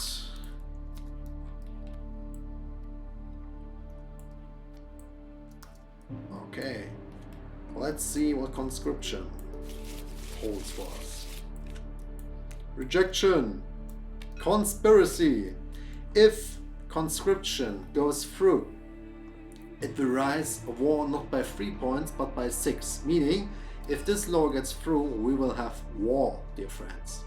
Also, this increases, conspiracy increases tyranny by 1 to 8. And we have 2 times consent. Mr. Chairman, now you can decide. Do you want war? Or do you want to deduct the thumbs up and and reject this law? If I reject, I can. You get to add your vote, and then you basically get to decide what happens here, if it passes or not.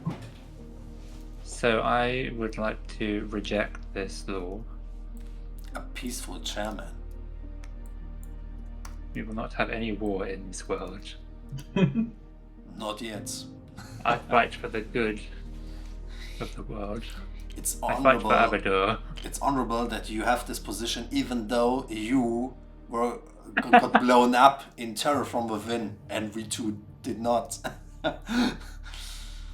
Alright, roll card effects. You used your roll card effect already. By the way, if there is a situation which you cannot use your roll card effect, the chairman will get a bribery card for free. It's not on the card yet, but just that you know that in case that you cannot, you get a compensation. Now, I, as a starting player, the investor, can place field cards again. I have a question. Yes. So this law that I have here, Yes. could I say that I would like to do that? Yes, Or- indeed. So we're not in phase 4, we are in phase 3. I was just too fast.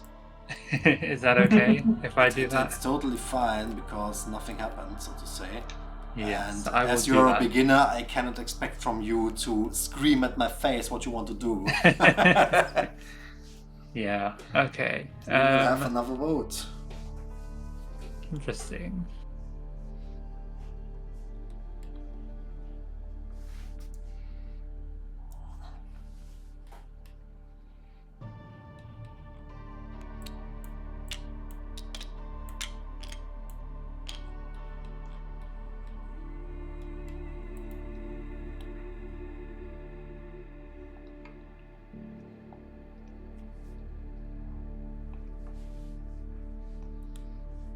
By the way, a little feedback question.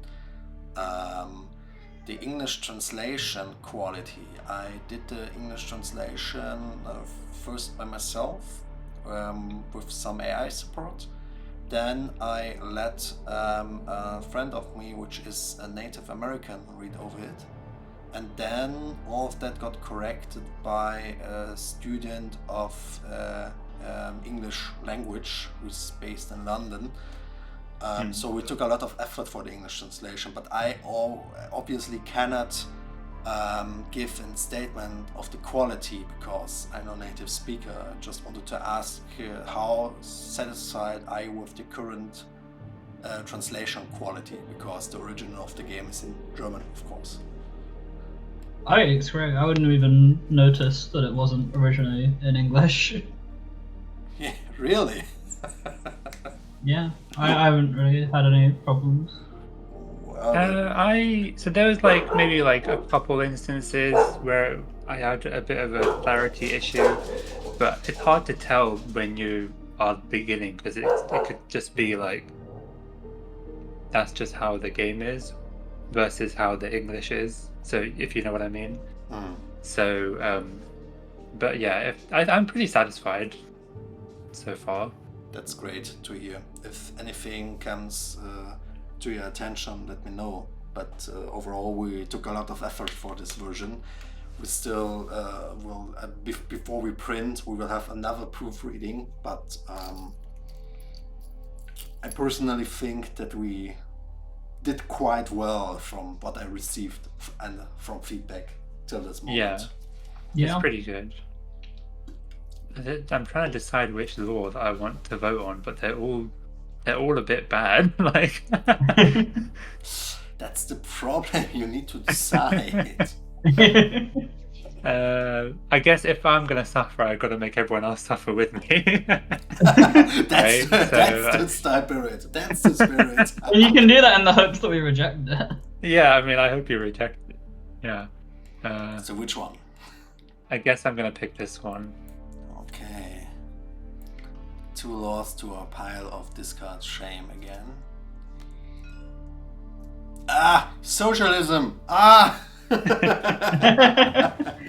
The planned economy will lock the current market prices, and the stock of all resource markets will be decreased by 4. And when a resource no longer has market stock, discard this law. This will increase triage by 5 points to 6. By the way, just that you know, when you empty the whole food market or the whole SYNCANITE market, the triage crisis or the ternary crisis, depending on the market that you empty, will be pushed up by 10 points. So when you, for example, buy the whole market stock of food, you can immediately trigger a famine. And well, this law empties all market stock each round, you know?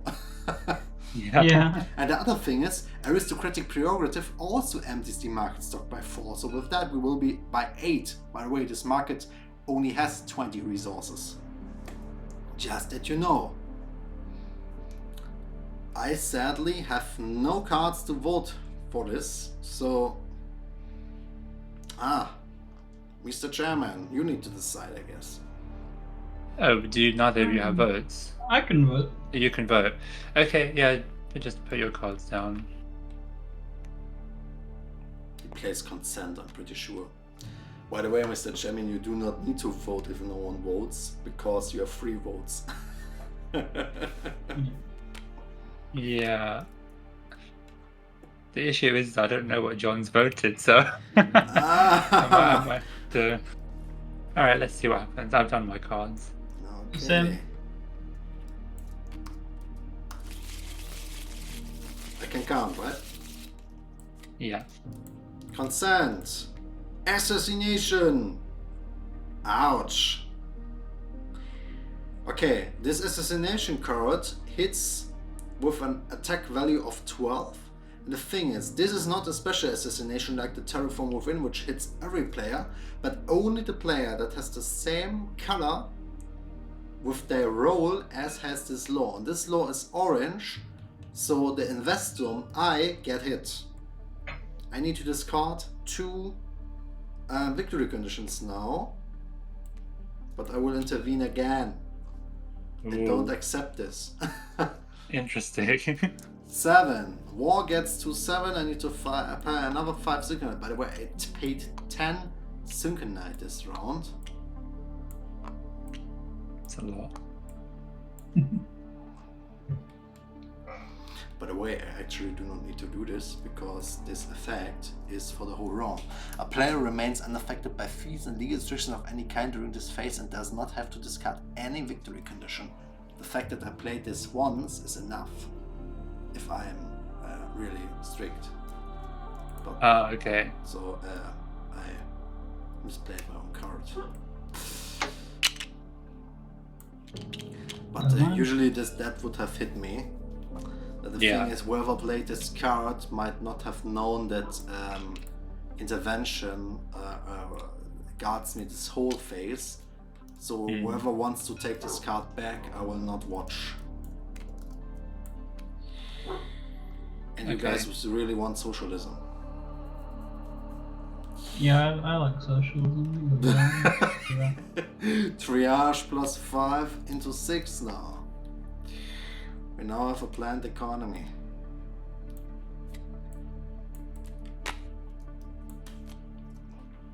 Does anyone want to take back the assassination, maybe? The idea was... I wonder whose card that was. I mean, They you definitely could didn't have make a discarded it, but it would have felt unfair to you. I'm not going to say no to a free card. Oh, okay, you haven't had it before. Let's see. Okay, we get into phase 4, and in phase 4, planned economy will decrease the markets, but first we need to fix the market prices. So Syncanite will now always be at 6 minus 2. So for goods, food will be at 4, and this will be at 5. So we will decrease each market stock by 4. I guess there will be no goods left in our round.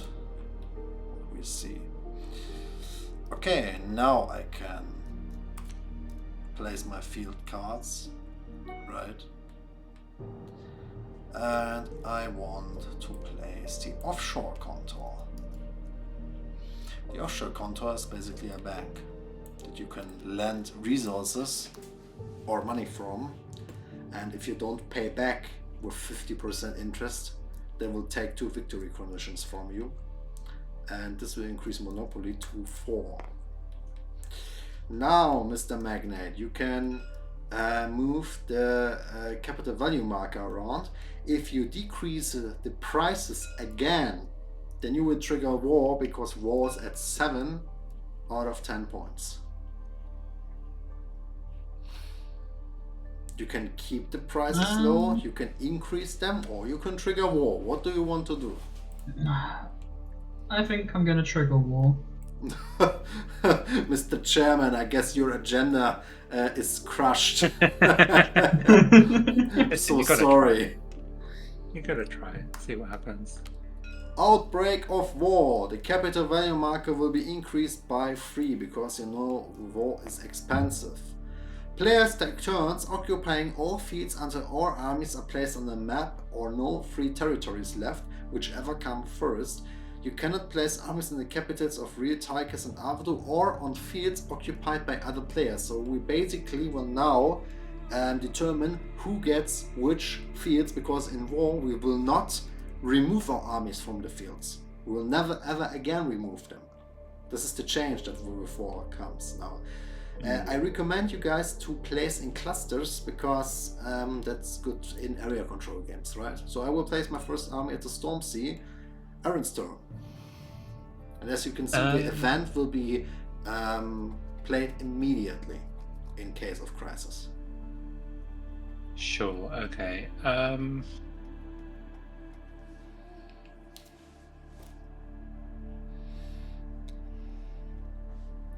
will put 2 there. You do not need to do this, but you can do this, because you cannot be outbid anymore. It's just about taking territory now. Okay, right. So yeah, I'll just do 1 then. Okay, John's turn.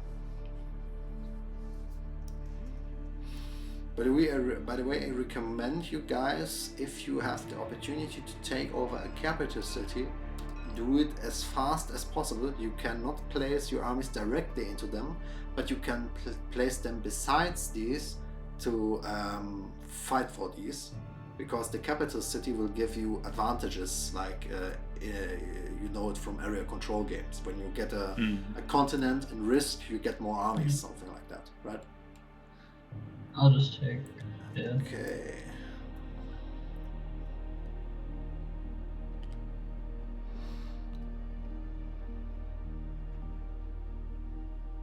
Don't. Go to real. Go to real. You will regret it.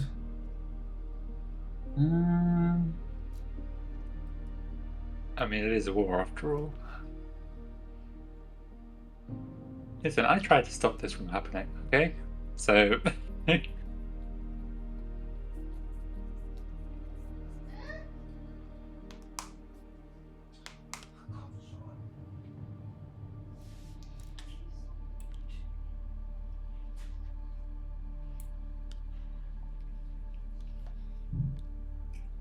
It's my turn. Yes.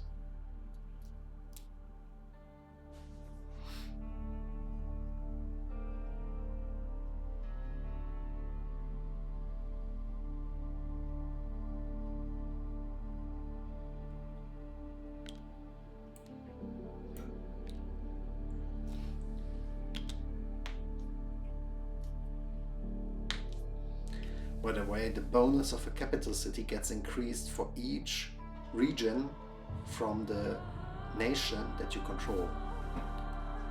So basically, when you control, for example, Real, you definitely want to control all the fields that are encircled by this orange line, right? If you control Eldor, you want to control the north, etc. Yeah. So basically, this is a provocation of mine. Yeah. I still need to place, and I did. Now Aaron, it's your turn.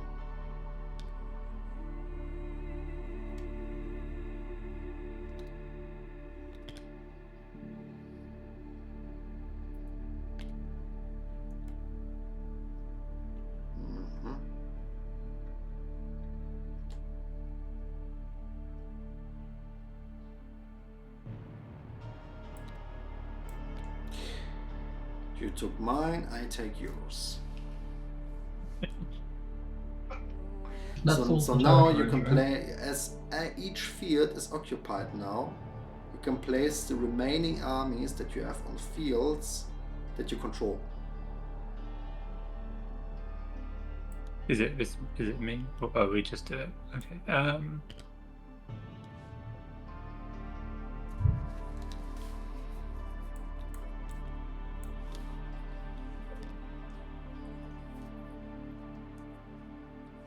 Okay, so this is Outbreak of War, because in war we'll now do conquest moves. You can now discard the event. Conquest moves work different than it is written here. We have 5 moves basically. A move is moving an army, for example this one here, into a neighboring field, for example mine, and then they fight with dice. And these fights can be manipulated by our doctrines. Okay? But we are still at the roll card phase. We are still in phase 4. We will not fight yet. The magnet lowered the prices, and with that triggered war, right? Yeah. So now that's we fine. will take a look onto phase 4, player trading. Does anyone want to trade something? By the way, the most syncanite is in the north, the most food is in the west, the most goods are in the east. So basically now we might need to trade with each other if the control of these resources stays within our hands. So maybe, you know, if you want to get any syncanite, you need to talk with the guy in Avadur, or you need to talk for food with John or with me about goods and stuff. So that further creates some asymmetry in the game. Okay, anyone wants to trade? I think I'm okay. All right. I'm good, yeah. Okay, then we fill up armies, but everyone has at least 5, so we skip that. The dice rolls for the market changes. Syncanite first. -3 syncanite. Food.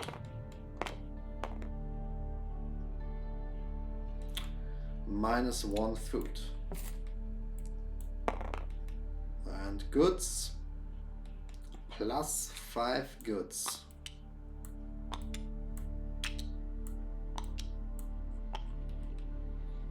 Production went up in war.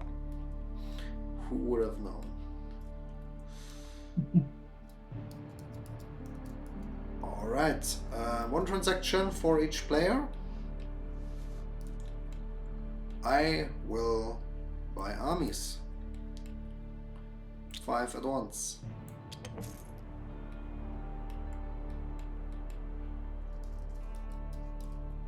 And I can immediately place, oops, I took too much, but I will correct that. 1, 2, 3, 4, 5. Immediately place them on the map.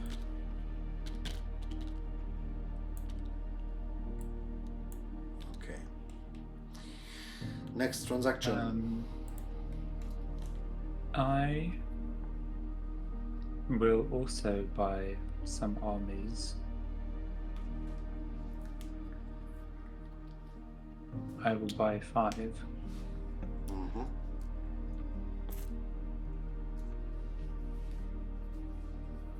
Oh, that's your color. Yes. Don't want to give you extra armies.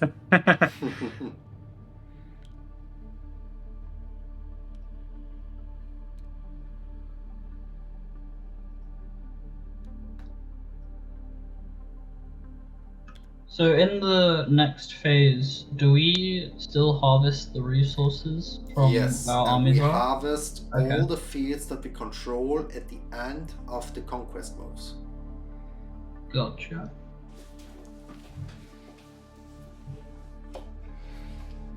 Okay. I'm going. Aaron, have you done your? Yeah, I've done it. Okay, I'm going to play Sync and Medicine and discard this to get 10 food. Yes, this will increase tyranny to 9. 10 food for you. I guess that you want to buy armies, right? Yeah, I'd like to buy 10 armies. Mm-hmm.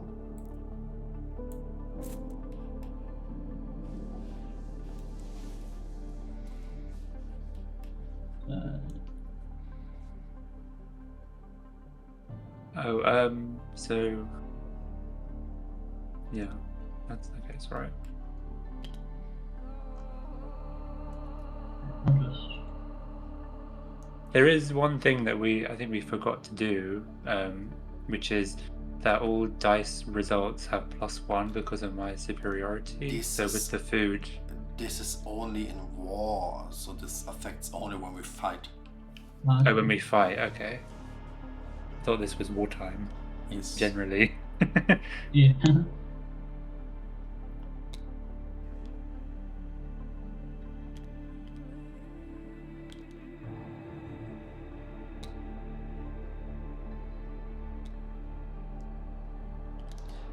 By the way, when there's war, we do not need to fight. We can also simply hold on to our monopoly of resources. Just that you know, right? But John scares me, to be honest.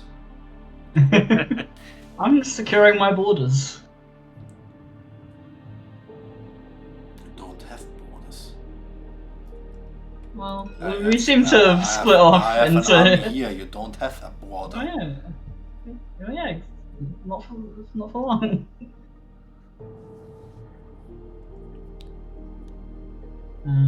You need to be more worried about Timur, not me. I'm a peaceful guy. He has the, Yeah, he has the Syncanite monopoly. He's dangerous. Well, we can That's trade. That's something you need to worry about. We can trade. Can trade, that's true. I mean, as you can see, Aaron, I didn't place that much armies into the Frost Sea here. Yeah. Because I trust that we keep this line here at peace. That would be great. I'm open to trading. Yeah. And depending on whether it's useful for us both or not, we can talk about the Syncanite pipeline, okay? Yeah. Oh, and by the way, John, you will hate me, but I play Revocation of Mandate. You will lose half your armies. Oh my god. Revolution will go up by 1 to 5. So you need to, well, basically take half of the armies from the battlefield. I just want to say, you know that card from earlier that protected you from assassination? Would that do anything here, or was that only for... The intervention. Oh no, that was would only for work. that phase. Yeah, never mind. Intervention would work now. You could use intervention to... No, I was just saying, because you know how the effect lingered for, but I think that was just because it was during that same phase, so no, that's fine. Okay, so I just lose half my army. If you don't have anything against that, then you do. Yeah. Alright. So do they just get discarded?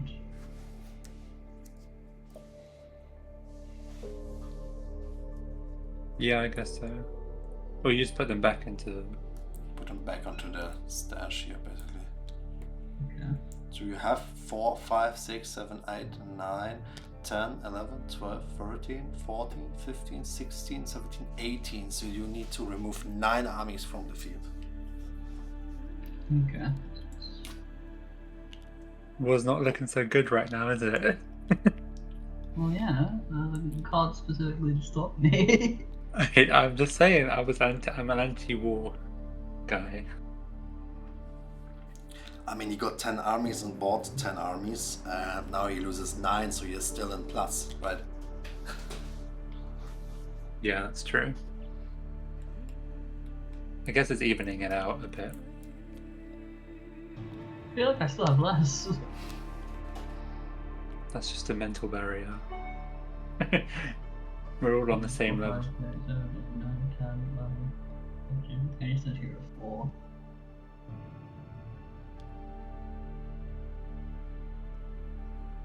I mean, I have 11. You're gonna have 9. It's not that much difference.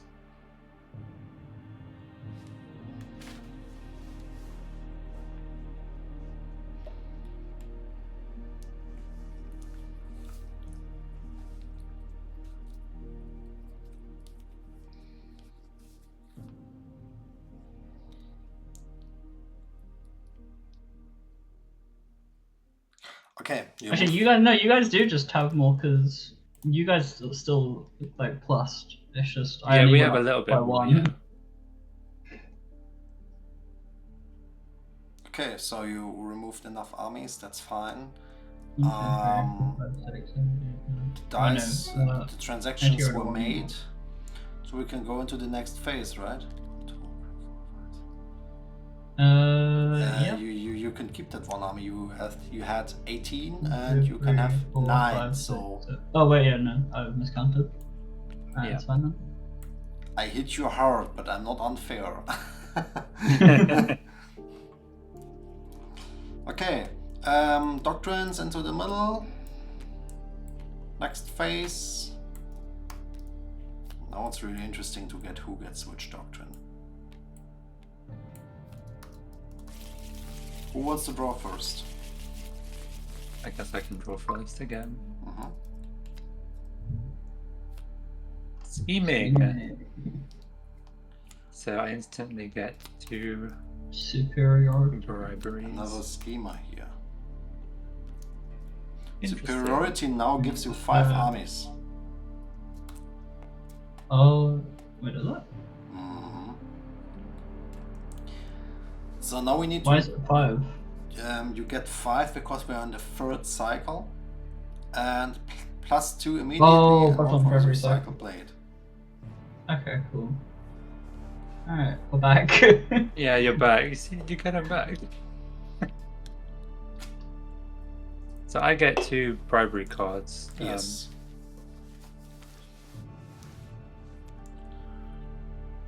Oh, there we go.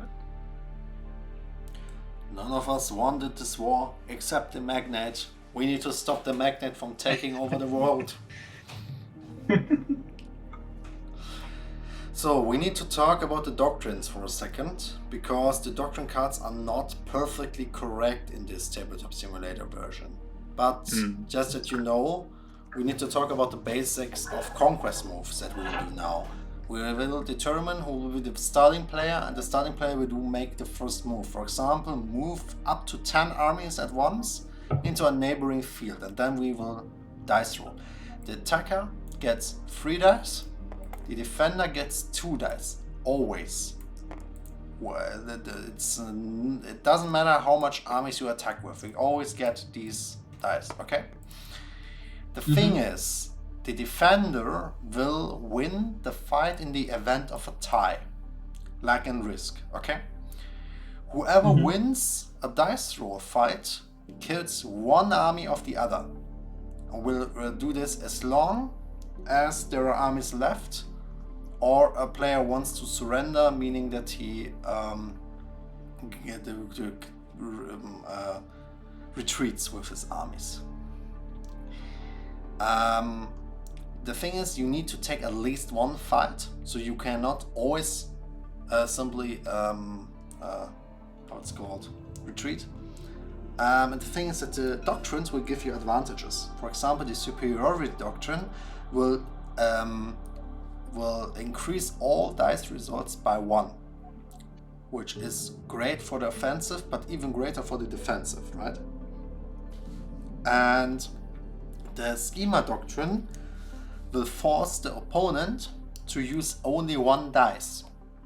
So attacking a schema is bad, but the schema that attacks you is even worse, because the schema has 3 dice, you only have 1, right? Yeah. Last. That seems very powerful. Yeah. By the way, the last doctrine is malice. We do not have it here, but malice kills 3 armies at once when it wins a fight. Just that you know.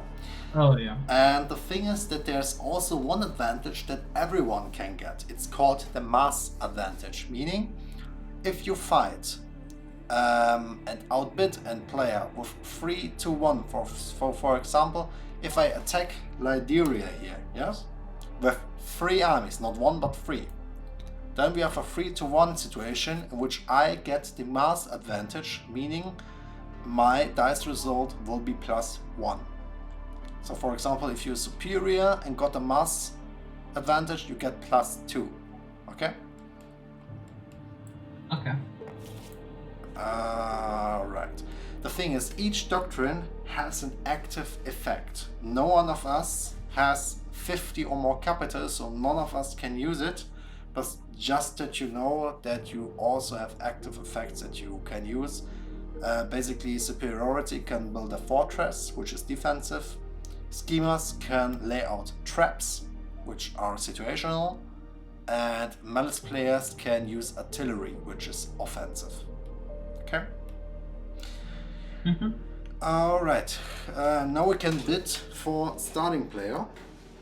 Now all players have capital. We will use the chat in the down left corner here and write a number, what we bid. Everything that you bid is lost regardless if we win the bid or not. The highest bid wins, okay? If I want to play a privilege card, when can I do that? Always. So you can do it right now. I will play. Can I play 2 privilege cards or just Of course, you can have a max of 2 privileges.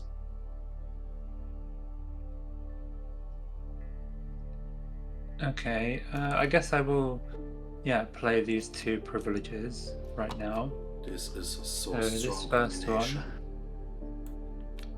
I get 3 armies. Yes. You can also disable 1 field with this disable token here.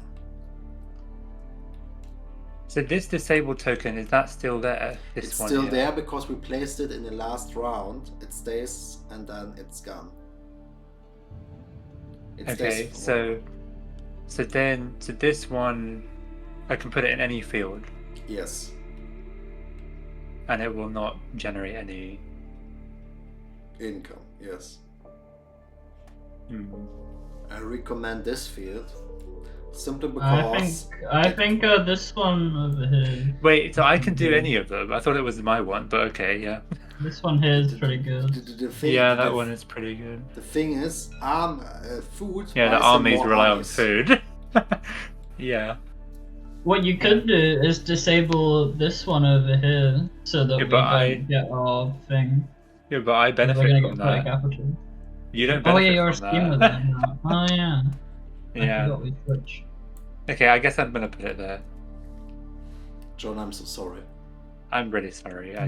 Very nice. I don't think there was a better choice for me. What's this one? I guess there is that, but the armies rely on food, and you know. Did you place your 3 armies? No, I need to do that.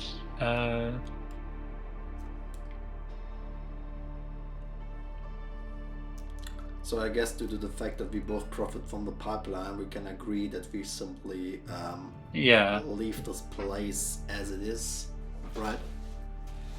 sure, but I don't know where to put these because I mean, Rakurion has only 1 army, and here's a border that you Oh, share yeah. with Iron Front, right? yeah, It's you're a bit right. dangerous.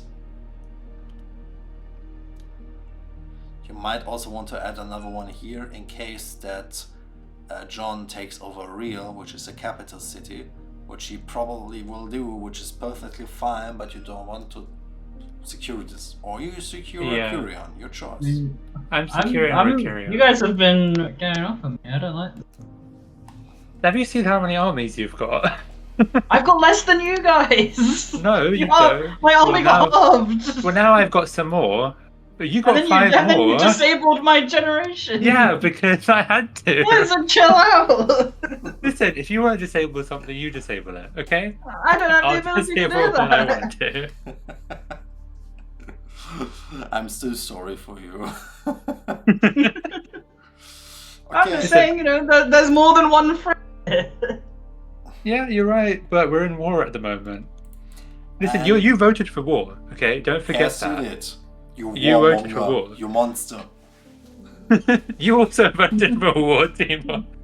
I did not. Did you not? I'm pretty sure you did. I never voted for war. I just played You- cards that rose Yeah. war because I intervened. Yeah. Okay, well. I Yeah. needed to safeguard my interest. Yeah, you tried to assassinate him. That just went It didn't under the work. It radar, didn't work it? though. It didn't work though. So I wouldn't have played it In if I knew how fact, that card you worked. still have that card in your hand. The other thing you need to consider is I tried to solve this issue with harming the least amount of people possible. And you plunged this continent into war. Yeah. We will forgive you. War is profitable if you don't fight, by the way, because each capital city will gain 30 tax income plus 15 per region of the nation that we control, so we can get up to 90 capital each, plus 2 influence cards. These info, by the way, is written down on the supremacy victory condition, so if you want to read what you can get for each capital that you control, just take a look at the supremacy victory condition. It also rises your army minimum by 5. So basically you need to pay for the 11th army if you control 1 capital. So we can also use war not to fight but to profit. As you know, a situation of constant fear is great for manipulation. Alright, who's starting player? We need to bid for that, right? Yeah, we need to bid. Alright, I will...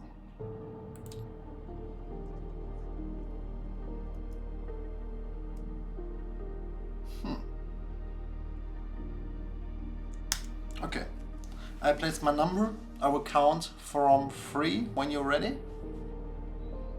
Yeah. 3, 2, 1, bidding.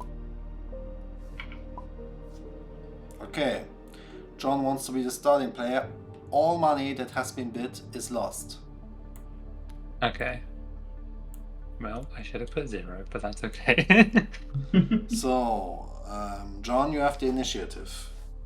Which move do you want to make first? Do you want to take over your capital city, for example? Or do you want to play aggressive style stuff? Yeah, so I just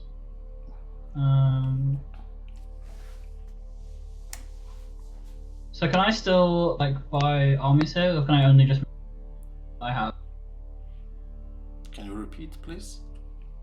So could I, it says I could occupy a free field. Can I do that by buying a army like we have, or do I have to we're just working with? No, we're now what we in have? the conflict phase, which means that we play the conquest moves, which means Okay. that we use the armies that are already on the field. And the thing is, Okay, that's fine. capital cities can never be occupied by bidding armies. You need to march into them. Okay, So yeah. your first conquest move could be to use some armies like this, or these 2, or whatever, I'm going to march into to real. move With 2. these into real. Okay, so now you control 1 capital city and get the bonus for 1 capital city in case that you keep the control over it and the respective fields. By the way, even though Hügellande won't give you food, you will still get 15 capital if you control it. So you can consider moving just 1 army. Why do I get 15 capital? On the supremacy victory condition, there's written down what you get when you control a capital city. And each field occupied gives you 15 capital. Oh, okay. So Hügellande or Muddy Land yeah, is not I'll just totally. I'll just move one of them. It's not totally useless. I'll just move the one. Good. Then it's my turn, right? I will honor the Yes. agreement with you, Aaron. I will use one army from here to go into Tigers.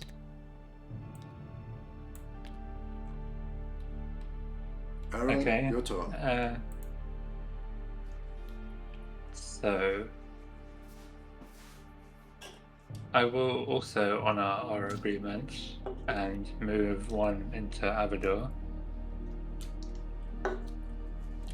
Now we ordered our first conquest move, which means that we go into the second one. I will count these with this dice here. John, your turn.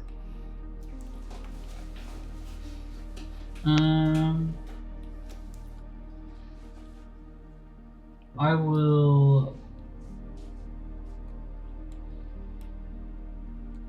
move.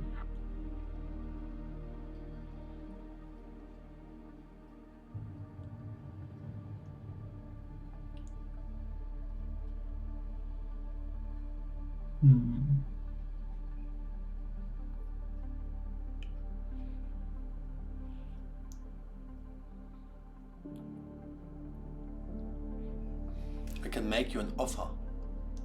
You move Okay. your armies out of Verse, because this is a region that belongs to my nation, and for that I will surrender my army in Kavia. And then you Sure. then you can leave peacefully. Okay, I'll move this army out. Can I choose? Can I split them into different territories? Usually not. Okay, I'll move them to the motherland. Okay, my turn then. I obviously cannot move this army without harming anyone, but if I may, I will do this because this was a peaceful transition, right? And I will not have that much armies here so that you do not feel how is it called, a provocation.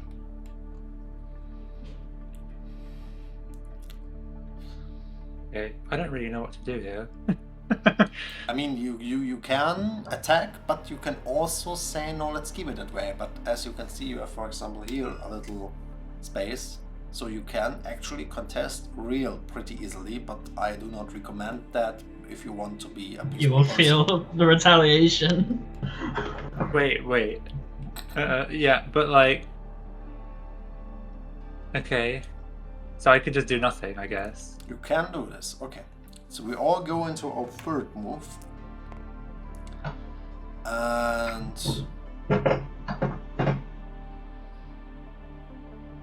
I'll just move an army. Yeah.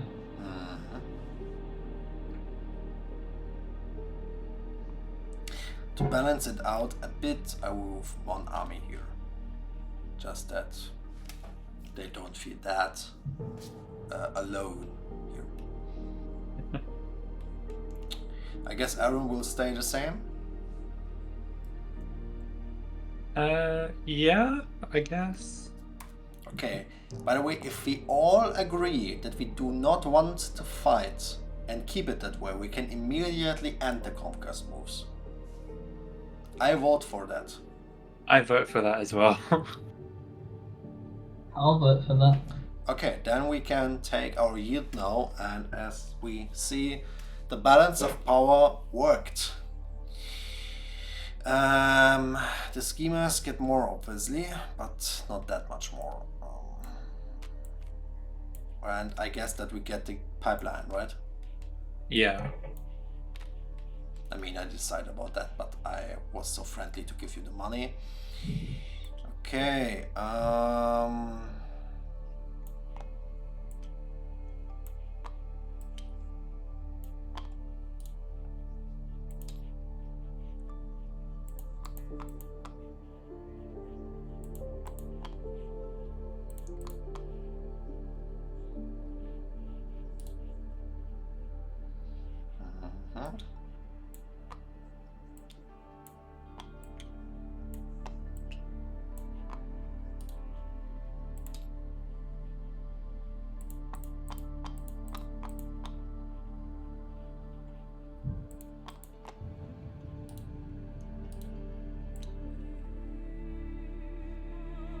This one is too much.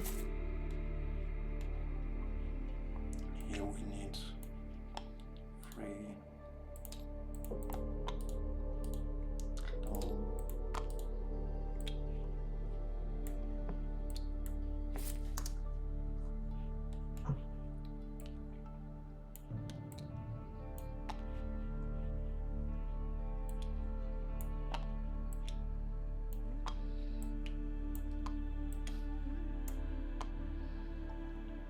Did everyone receive? Ah, here. 2, 3. Okay. Did everyone receive their stuff? I think I need 3 syncanite for this for You're rest Syrian. perfectly right. Anything else? That's it for me. That's it. Yeah. Okay, leave the armies where they are, but take the resources. Okay.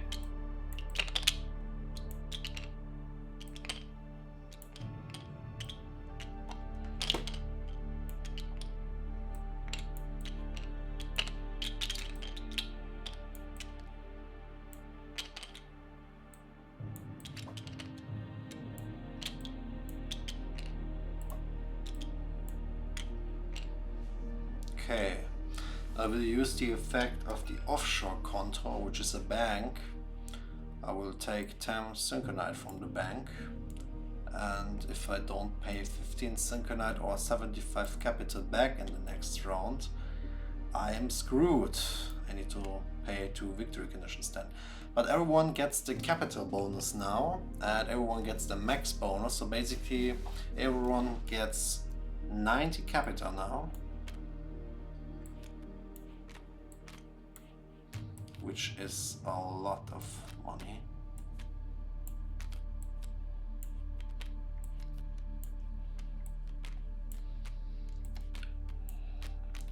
Our army limit is increased by 5, so our army limit is 10 now. And each of us gets 2 influence cards, and we can now decide, do we want to have operations or bribery or both of one. I, for example, will take 2 operations. Funny. So we can just take 2. Yeah. One of, like, we could do one of each. You can do 1 of each or 2 of 1. You decide. The influence is the name for both card types, basically. It's written on the back side, while on the front side there's written what kind of influence it is. I've just taken 1 of each. I'm going to take 2 operations. Okay. That was worth it, wasn't it? Was good for business. Yeah. 2, 3, 4, 5, 6, 7, 8, 9, 10. Funny. I swap my syncanite. There's one syncanite here which I don't know what it is. Then That's just I- marking. this is where marking it's the on the market price. Oh, okay.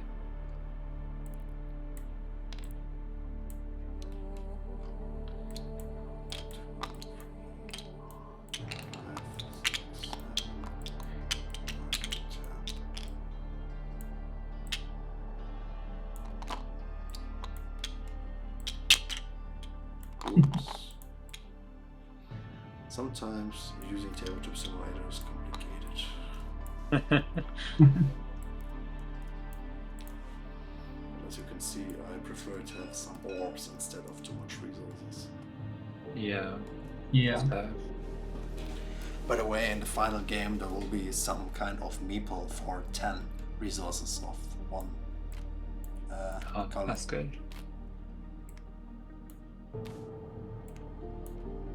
Okay, we get into phase 2 transactions, right? Yeah. John was the starting player, right? Yes. By the way, this field will not be disabled in the next round because it already was disabled, so the Lands of Eternal Night gives Syncanite again. Okay. I will.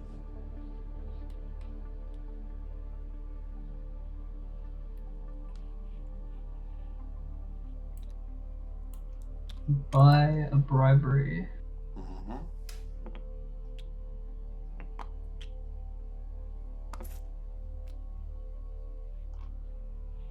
Okay, my turn.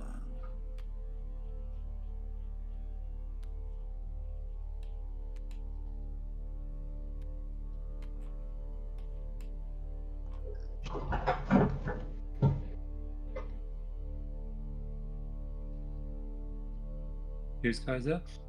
It's my turn, I'm thinking.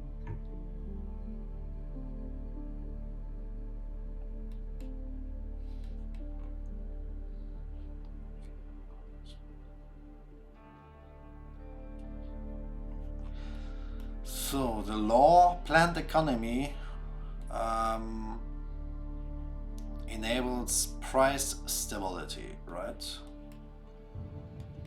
So basically all Syncanite costs 6, right?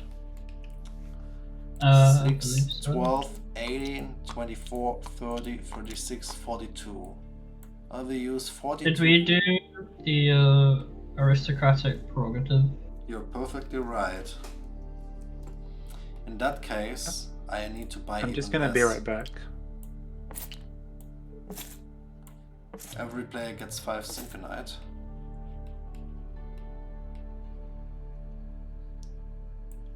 I'm giving each player 5 Syncanite now. Okay. Was that meant to happen at the start of this phase? It usually happens at the start.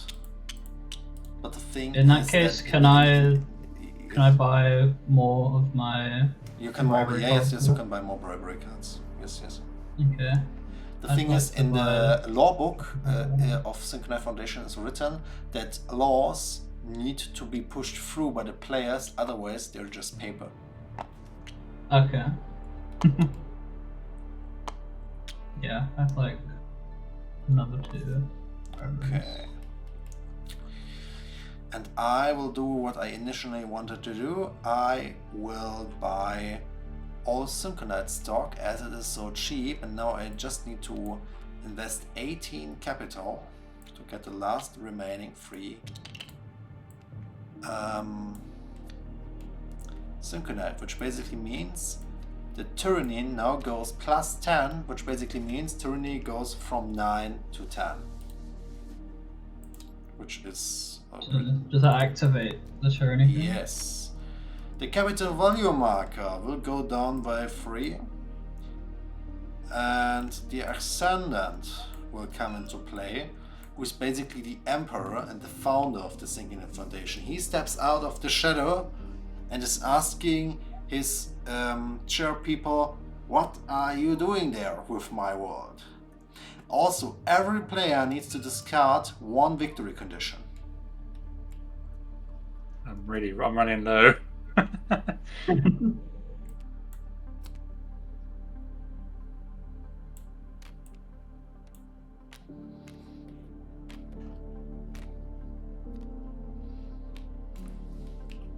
Yeah, I have done so. So the Emperor will now tyrannize us in each round. By the way, just to talk about it, if you want to win with war, you need to take over all 3 capital cities or over 13 out of 19 fields, so 2/3 of the map. which is quite unlikely at the moment, as we have a power balance. Yeah. With tyranny, you win if you are the player who has a victory condition, who is the last player with a victory condition. Also, the Emperor will tyrannize us in each phase. You will see that right now, but we're still in phase 2. I did my first transaction. It's your turn. I'm discarding. I recommend to discard under the rule so that you find it. There are cards that... okay. The thing is, there are cards that give you these back. Sometimes you need that. Yeah. I highly recommend that you collect your victory conditions below your roll card. Okay. Okay. What's your turn? So what phase are we on? We are in phase 2. We're doing transactions. You will do your first transaction now. First transaction. Okay. So the card limit. A question about the war being active. So we get our bonus things, all the things we control. Is that only if you still have the war win condition in your hand? No, this is always. It's Okay. just written on the war thing because I thought that it might be useful to know about this. Okay. To have it in your hand, basically, that you don't forget it. Okay. So I bought 2 bribery cards. 5, 6, 7, 8, 9. 2, 3, 4, 5, 6, 7, 8, 9, 10. Alright. Then it's John's turn, but he cannot buy any cards as he has 10 cards in his hand. He needs to play cards first. Can I still buy resources? Yes, you can. The thing is, Okay, one stockpile is vanished. I see, because that's planned economy will be discarded now, and the market prices are normal again. I forgot to say that. Okay. I would like.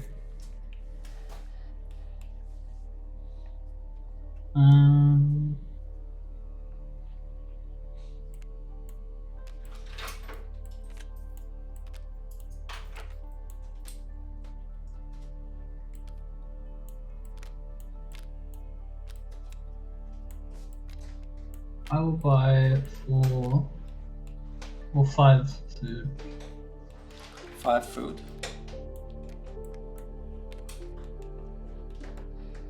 4, 8, 12, 20. 4 food, right? I have 4. Yeah, that's fine. Oops, like that. Okay, here you go. My transaction.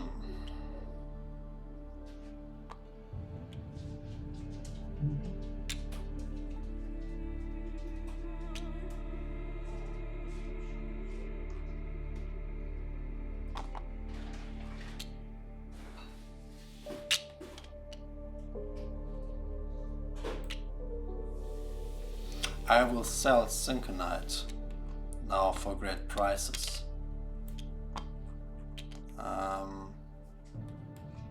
Captive value marker was at 0, right? No, it was at -3 again. Okay. 12, 24, 36, 84,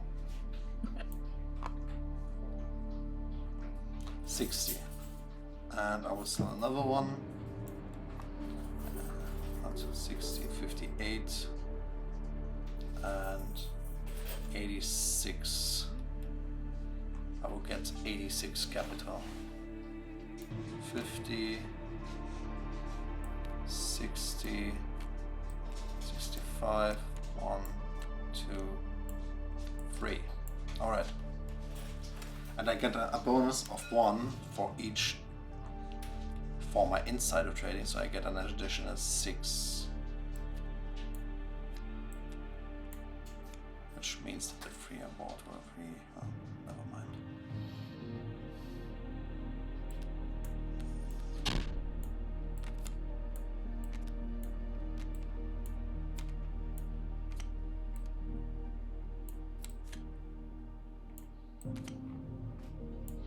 I'll sort my money just a second. I have too much of these one things here. Good problem to have. So there was, I think, I don't know, did we do this privilege of mine in phase 1? No, we didn't. You didn't ask for it, but you're totally right, and I will not be mean in the first game. 1, 2, 3, 4. 1, 2, 3, 4, 5, 6. You can choose 6 resources that you want. Okay, yeah. I just read them again, and I just saw that that we didn't do that one. You're a beginners group, guys. I won't be mean. But of course, you can imagine how questions like this could be received in your group when you're all experienced, right? Yeah, Yeah. for sure. So always remember that I wasn't mean. Yeah. Okay, I've taken my 6. So this is for the wartime thing, right? Which one? But for my one. From war. Yes, For it's the from the war- privilege, from the wartime, right? Okay, did everyone This do their privilege. 2 Oh, yeah, this is transactions? Is this the? I need to do another transaction, I think. Go for it. I did my second one, so it might be yours anyway now. Yeah. So,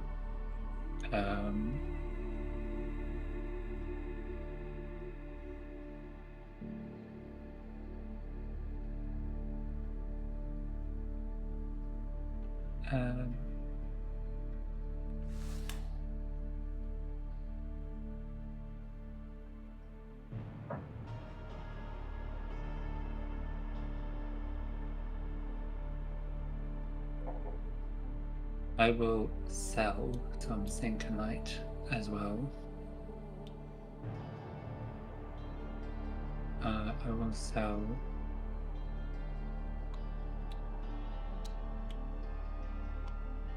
four Syncanite.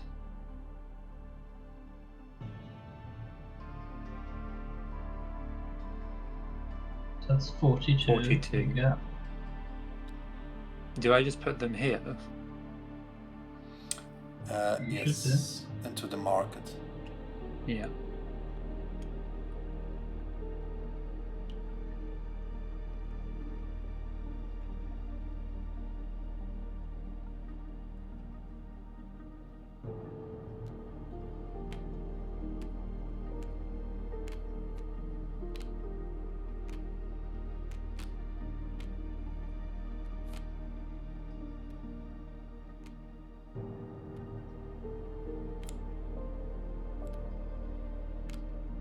Have you done another transaction?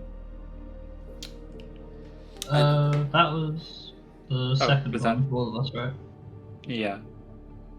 I think Yes, I don't know. around dignitary auction. Okay. What is that again? Dignitary auction. No, I forgot what that actually is. The dignitary other auction two is times something I we just do kind of not followed play the with beginners. The dignitary okay. auction is for the heroes, so we never did it. That's why you don't recognize it. Yeah. We need to pay Okay, army maintenance. maintenance now. Maintenance. The thing is that you play for the 11th army now because everyone now controls a capital city. Oh, so you only pay for the ones over 10. Right. 1, 2, 3, 4, 5, 6, 7, 8, 9, 10, 11. Okay, I've got to pay Oh, for wait. food. Oh, I think I paid one. There we go.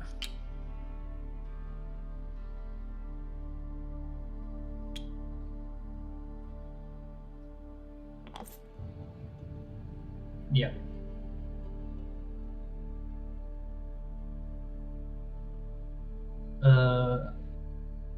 fees and income.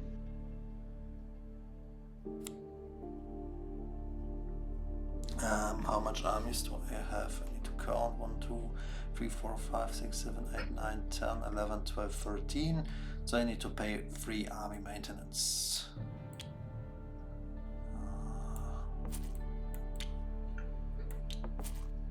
Okay. Did everyone pay their army maintenance? We did, yeah. Yeah. Then we go into voting for laws. Peace dividend and prosperity for all. The peace dividend states that the magnate cannot buy any armies anymore, but in return he gets in phase 2 5 syncanite, 5 food, 5 goods and 15 capital, which will rise monopoly by 4. And prosperity for all will make that all players receive plus 10% on all their resources, but the magnate receives 30% and all market stocks get increased by 4. So, John, Mr. Magnate, you can profit a lot this round, but peace dividend is a choice.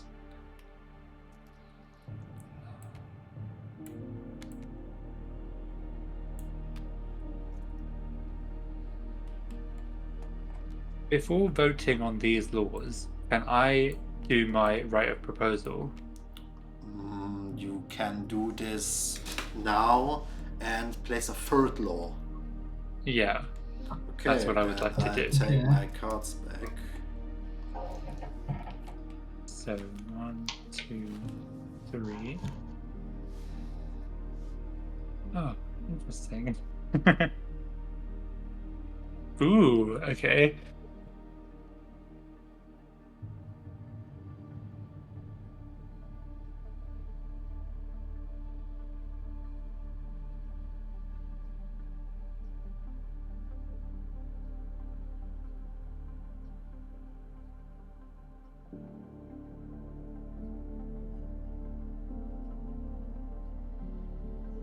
You're looking at the top of the pile, by the way, not the... No, I am actually looking at these ones. I think it just lingers for a little bit. I hovered my cursor over it.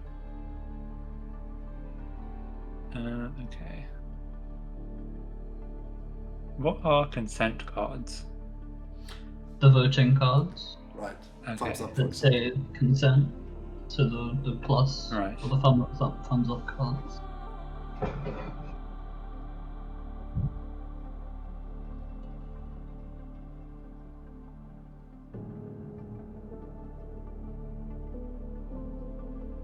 Okay, this law is going to have to be explained to me a bit more, but I think I want to propose this one. I'm going to have to discard these laws, aren't I? Okay. I will place the laws on different places so that we can vote for them without problems. So the third law is election of the Chancellor. Oh my god. Oh. Okay. Go on. Election of the Chancellor will immediately trigger revolution. The thing is, there will be no election this round because we are already at the reveals to laws point in Parliament phase. But in the next Parliament phase, we will use our consent cards to determine who will be Chancellor. And if one person gets the majority vote, they win the game. But due to the fact that this law rises revolution by 5, revolution will get triggered, which also enables us to use the rejection cards against each other to steal victory conditions and hand cards from another. So you basically open up another victory condition with this one. All Yeah. right.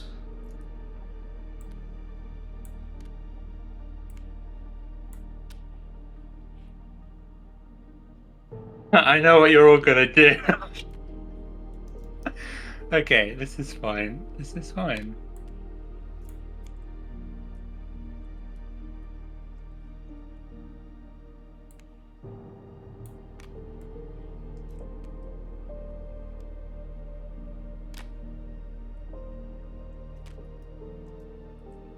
By the way, I want to openly play the card Tribunal, which works a bit different again.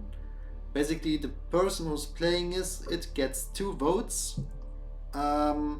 We all need to vote on one player who needs to discard a victory condition. I think that John needs to discard a victory condition.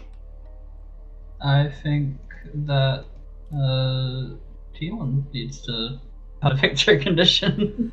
Wait, so what are we just going to vote for a player? Yeah, you The can. thing is, if you now vote for John, John will discard a victory condition, and if you vote for me, we will not have a majority vote, which means that all players need to discard a victory Yeah, we would. condition. Wait, John would, the 2 John of would us. vote for you as That's well. it. Yeah. Okay, then everyone discards a victory condition. If you get picked. If I get picked, Okay. you can also decide that But- John needs to discard a victory condition. That would be a majority vote though. If me and John vote for you, I have is that 2 not a votes. majority? I have 2 Oh, votes. he's got 2 votes. Okay. Because of So my then account. I will vote for John. Sorry. Okay.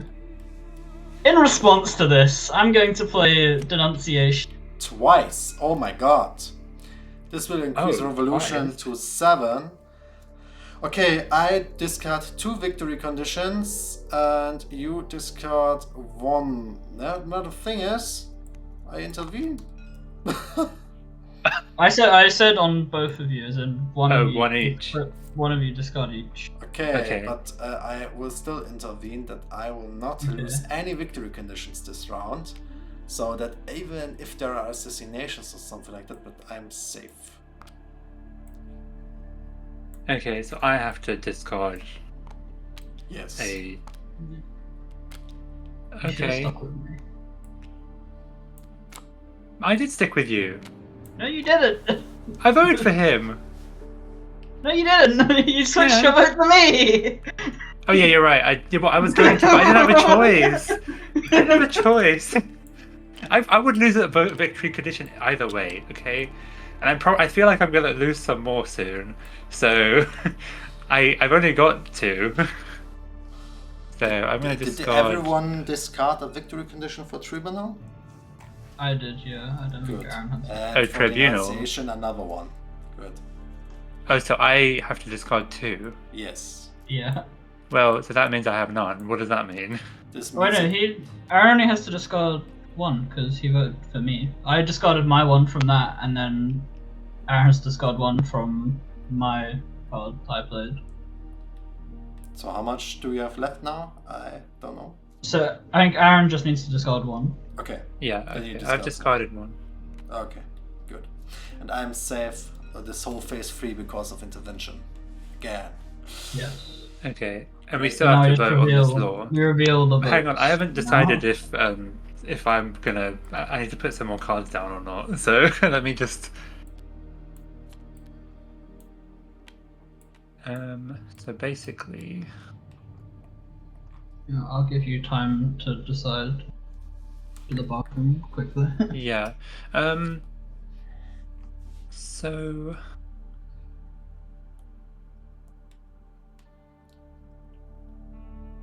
Basically, if someone assassinates me, for example, in this case, if I... So, how does that work? If you guess it depends lose on your the card, last victory condition, you can draw 3 pariah revenge cards and choose 1. The pariah revenge card gives you a new victory condition and a weapon to achieve your goal. And these are Okay. really overpowered and unfair cards. Okay, well, I guess that I'll just take the assassination then, I suppose.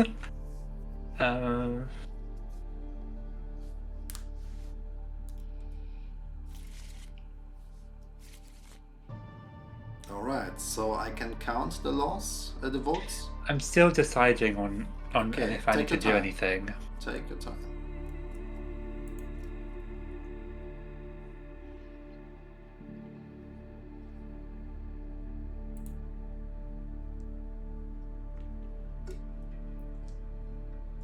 What does increasing the value of an assassination do?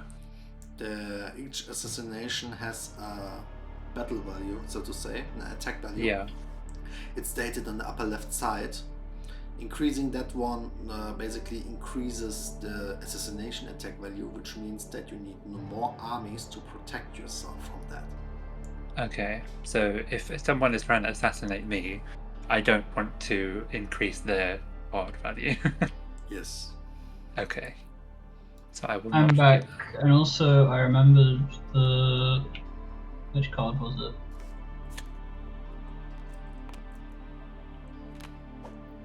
This one, because I played these, I get a bribery. Yeah, when you I get a played them. bribery. Yes, indeed. You get one bribery for each denunciation you played. So you get 2 in Did- total, right? Yeah, I should get 2. So denunciations are basically free because you're just shouting at people. Alright. Okay, I think I'm ready. All cards have been played. Which law shall we count first? Peace dividend, because it's the first law I presented. Are you okay with that? Oh wait, hang on. I haven't voted for all of the laws. I only voted for one. Okay, take So your let me time. just. So this one.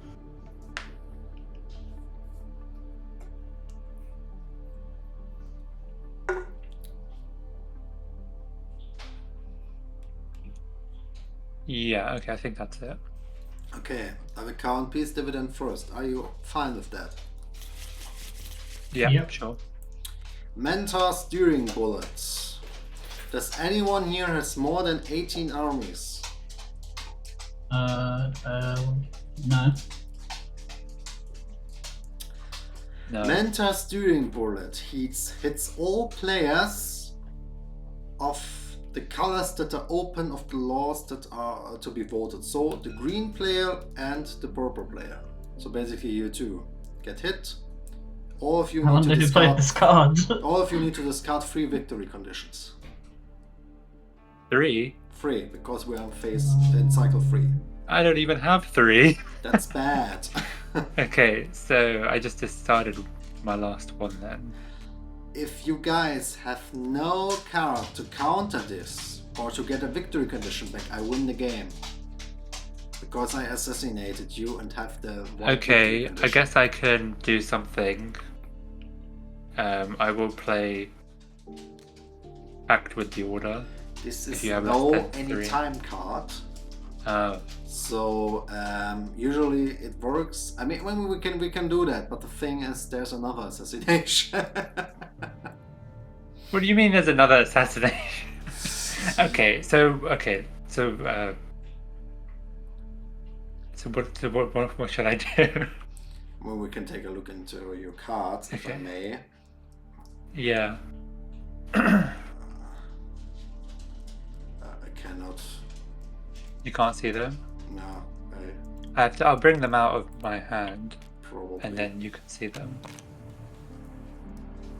You have a way out. You have a knife in the back. You have liquid syncanite, conspiracy, consent, abstination.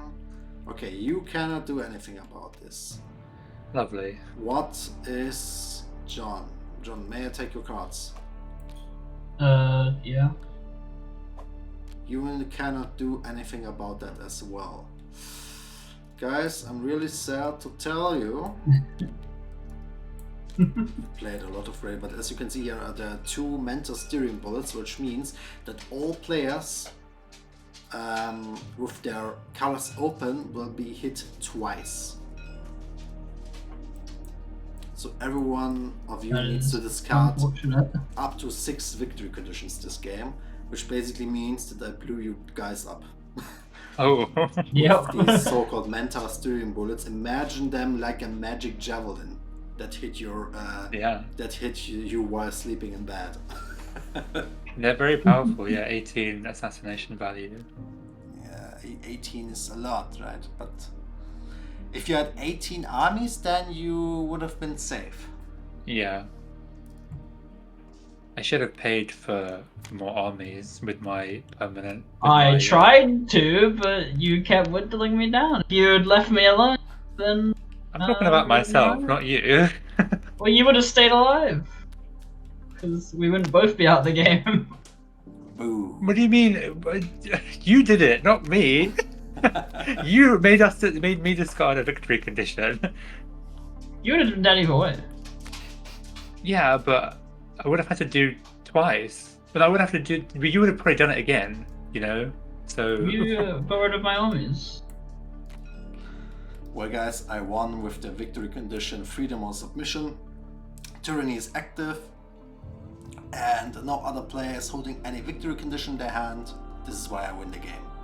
I'm, in the eyes of the Emperor, I'm the only worthy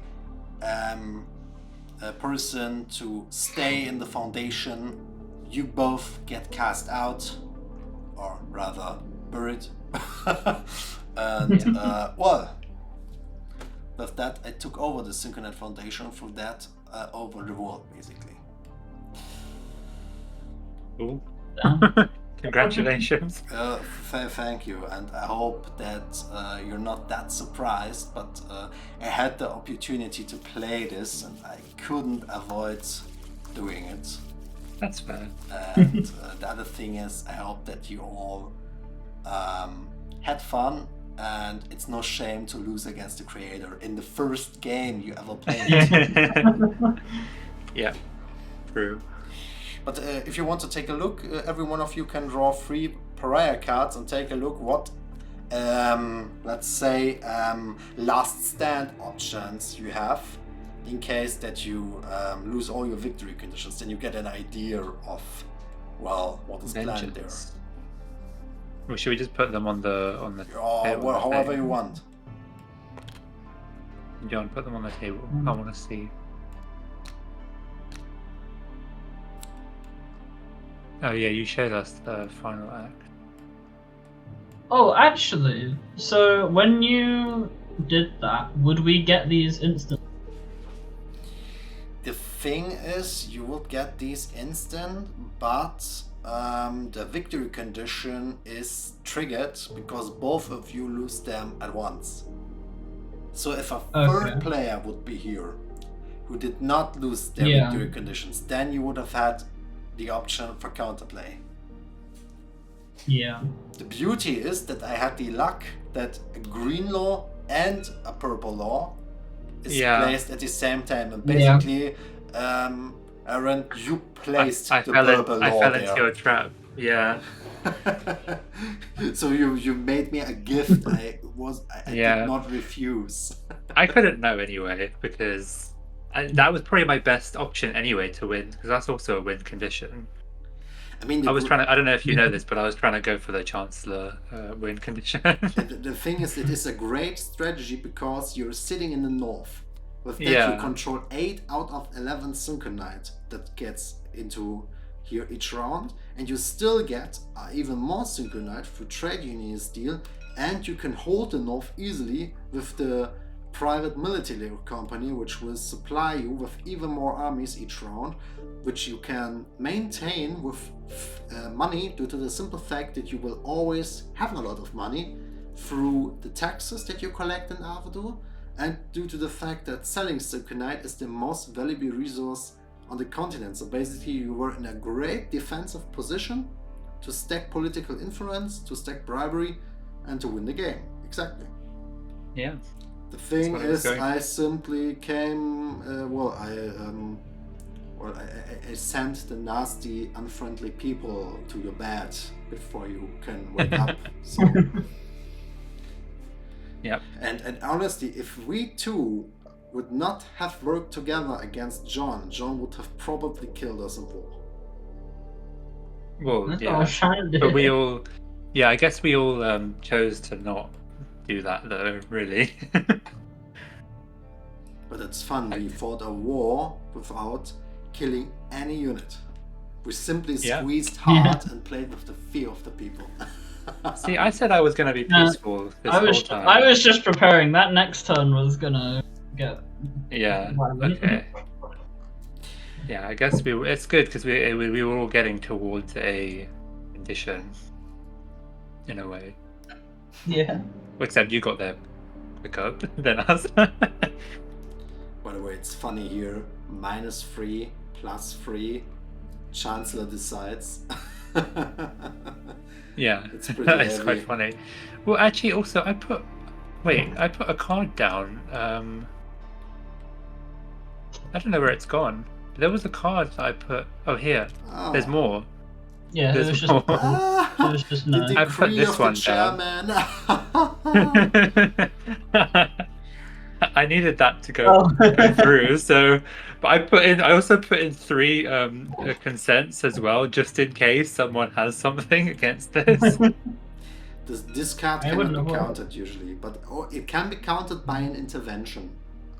Yeah. Yeah, because you can just negate an effect. Yeah, you guys kept intervening all the time, and I was just I did like, it well, once.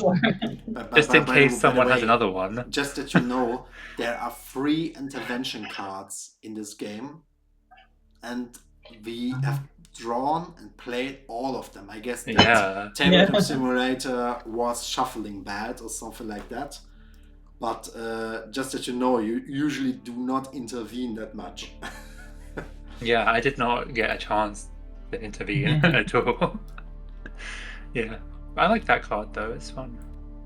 By the way, talking about the pariah cards, just that you know, with Vengeance, you can pay 3 armies of euros to roll a dice against another player, and if you win, you steal a victory condition from that player. You simply take it from their hand.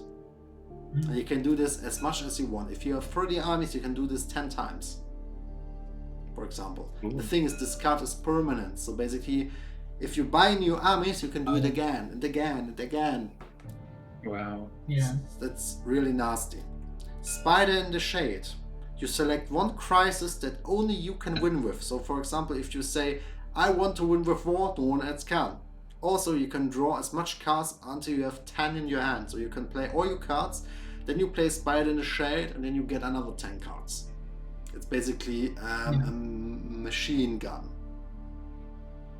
Yeah, so what I was thinking with that one, say if I had 4 victory conditions in my hand, and I hadn't gone down to 0, it would 1 instant.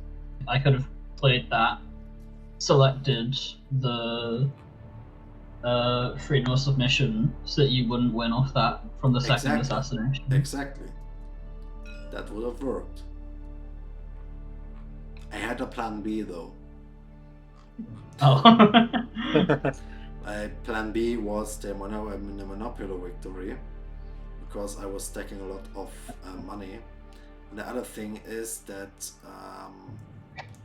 you can pay the Emperor in phase 4 a tribute, and based on that you get a special reward. For example, you can pay 10 food to get 15 armies, so you can also go to war with the Emperor's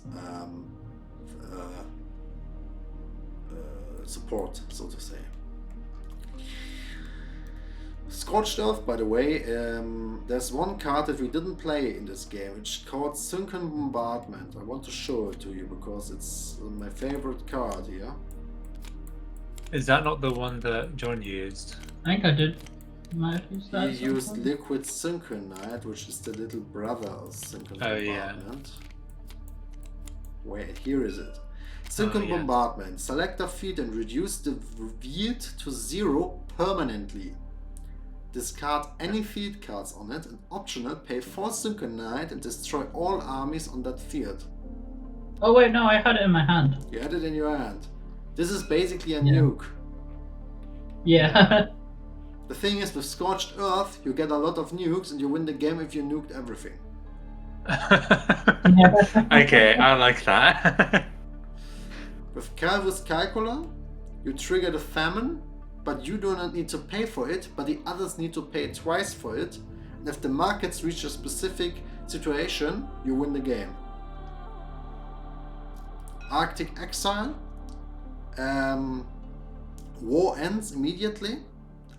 You bind 5 armies into the capital of Avadur when you get 15 Syncanite out of it per round. And if you reach 71 Syncanite, you win the game. So stacking Syncanite is the goal here. And the final act, if no player has victory conditions anymore, you win the game.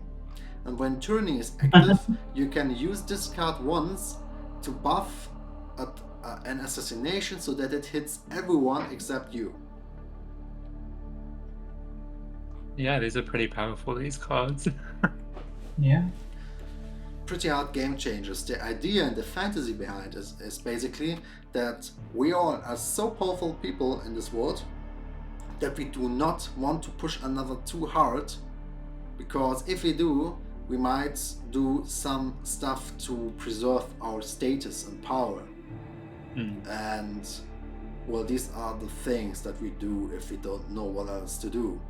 So basically the idea is that the people hold some kind of balance, because they fear that one person might be You don't want to put off them grid. down to 0 in fear of them going scorched earth, for example, and just nuking everything. Mutually assured destruction.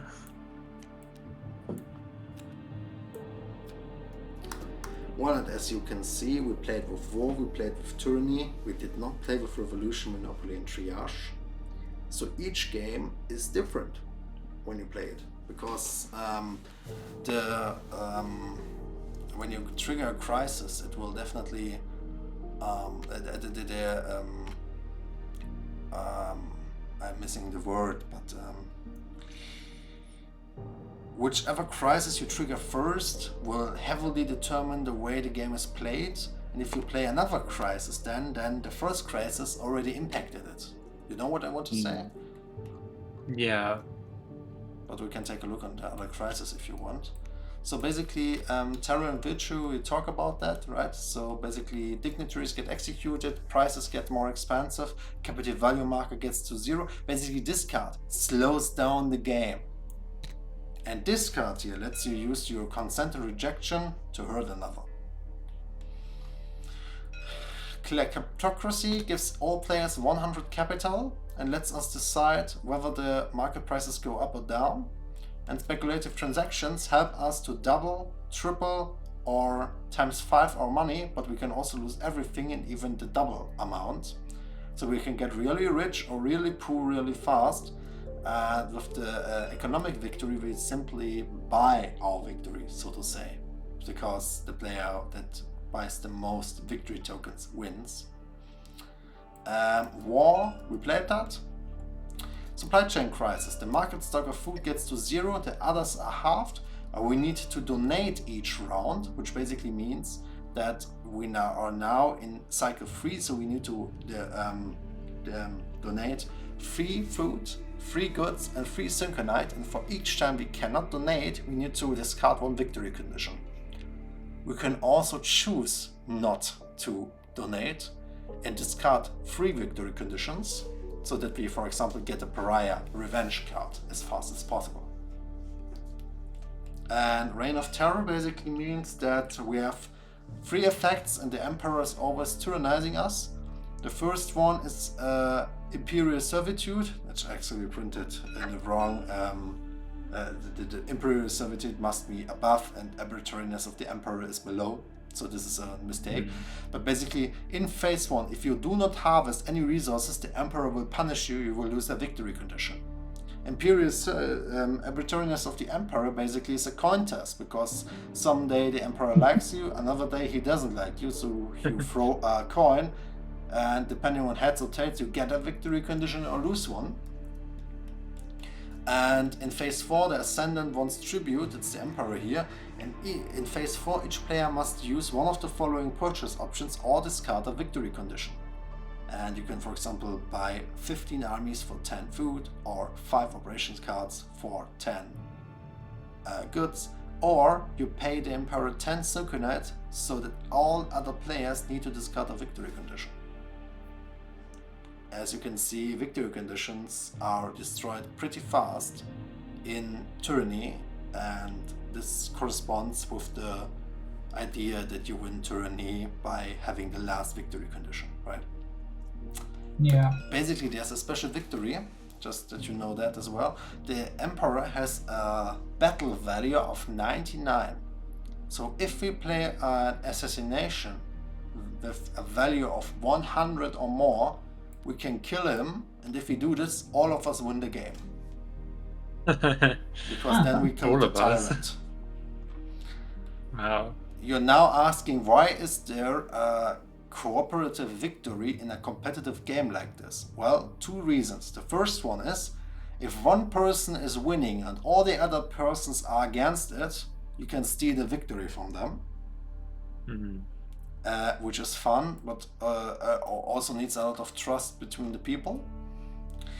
The second thing is, all of this is based on a book, and this is the canon ending, basically. That we kill the founder of the foundation. He's the end boss. Wow.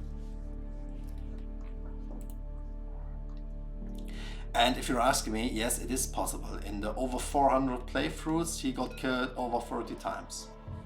Oh, That's higher than I would expect. yeah. Germans, they trust each other, I guess. It's more like they hate each other enough to steal victories from Oh, each okay, right. Yeah. Fair enough. other. But Is it I had- only the people that participate in assassination? I had one guy that collected all assassinations he could get to kill him alone.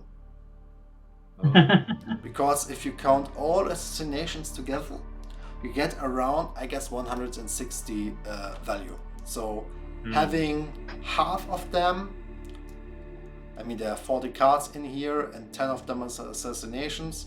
So if you have 5 or 6 assassinations, it could be enough. He collected 6 assassinations, he threw it at the Emperor and said, "We all won, I'm the hero." And he did that That's twice. I Funny guess guy. that's their strategy. Yeah, I mean, it's a strategy. You're simply collecting assassinations. Let the people hit each other. Don't worry. Just get the assassinations and done. Seems like there's a lot of ways to play this. Exactly, that was the goal.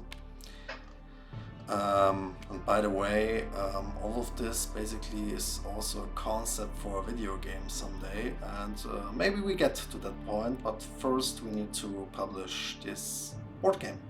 And Yeah. I hope that you will be with us on the 28th of January. And this was my little advertising session. I hope you forgive me. Yeah, no, that's good. Yeah, we're obviously interested in playing this and Yeah. seeing it and doing more of it. I guess one question that I had is like, are there any major like differences between playing with 3 players versus 2 players? Because John and I will probably mostly play this between Yes, ourselves. the thing is, and you play with 2 players, you start with 10 armies and you have an army limit of 10 from the beginning, because otherwise the map is too big for you. Yeah, that's what I was thinking. By the way, if you're playing with 5 players or 6 players, the resource prices for bribery and operations get lowered by 1. Oh, So that because the amount of resources available on the map is always fixed. So I just adjust who gets how much resources and what does it cost to use them. Another Yeah. thing is that I'm currently working on an Automa. Not only for solo mode, but also for situations, for example, when 2 players play but want the feeling of having a third party on the table.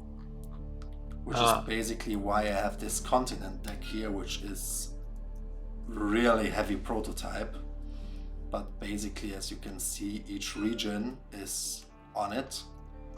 And the card is a bribery and operation at once, and depending on when it gets drawn, these are actions of our AI, of our Automa, that simply plays the third player in the game.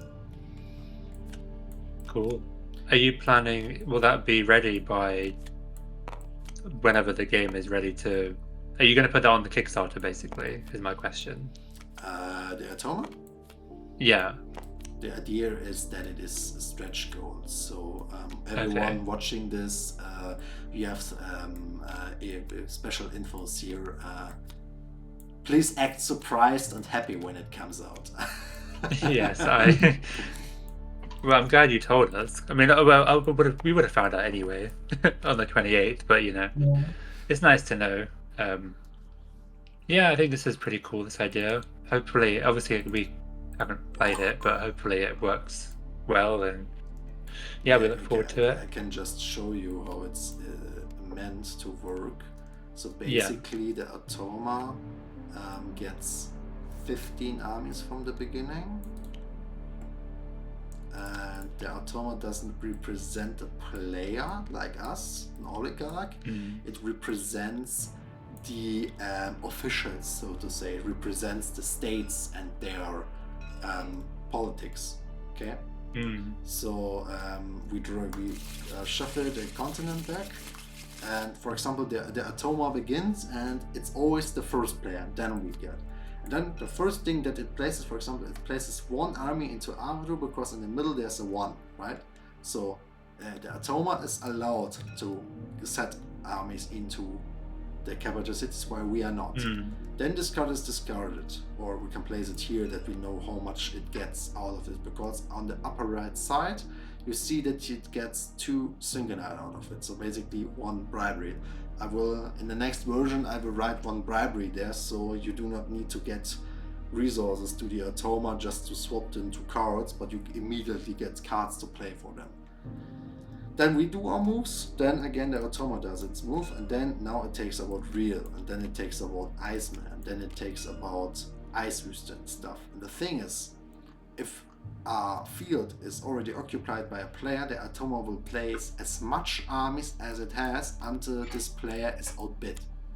Due to the fact that we start with 5 armies and it starts with 15, it usually can do that. Yeah. And through that, around 30 to 40% of the map they get occupied by the Automa, but the thing is, the Automa also needs to pay army maintenance, and through that it might shrink. The 15 armies might shrink slowly, so it gets 12, 13 or 15, something like that. But there are also cards that increase the army amount of the Automa. And the thing is that when the Automa plays a bribery, then a card gets drawn, and in this case the bribery here is a thumbs up.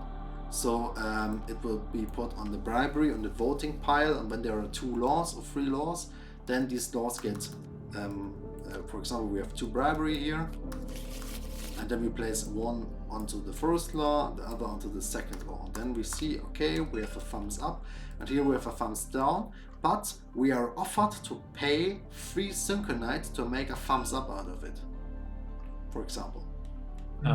So we basically have some interaction of that, and not just it's voting randomly.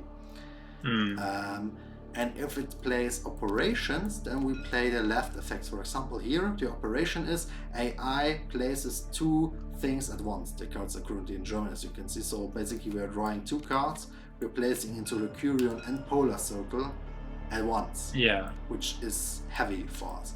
And also it manipulates some, for example, the markets. In this case here in phase 2, we will place +2 goods into the market. So basically the Automa sells or buys stuff and manipulates the situation. And there are also some special effects, like here for Lands of Eternal Night, which has a special effect for bribery and for operation. For example, the bribery effect is that let's start with the operation effect first. Operation effect means that 1 swarm, this icon is for swarms, will be placed onto a free field. Whoever moves into the field with the swarm will need to fight it, meaning that armies will be killed depending on a dice roll of a dice 6, which is divided by 2. So basically, if I throw this dice here, it's a 6, so 3 armies will die with the swarm, for example. And the effects of the bribery is that the swarm is moving. And for each swarm that we destroy, all of us will store Syncanite in Avadur. And when war is active, for example, we can take over Avadur, we can plunder this stock of Syncanite, for example. So the map itself gets alive basically, because there are creatures running around collecting resources that we can kill for resources and stuff.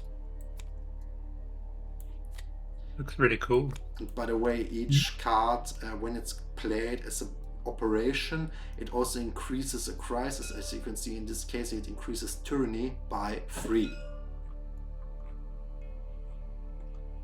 Yeah, I can see that. So that's basically the idea how these cards are built. And you have these 19 cards, and I guess in the end it will be 25 cards, as I am adding some special Automa cards like some special operation stuff or some law stuff or whatever, some events. And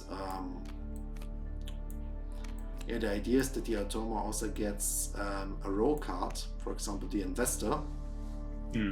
Whenever you trigger phase 4, the investor gets played, which basically means that the first field card is drawn and placed.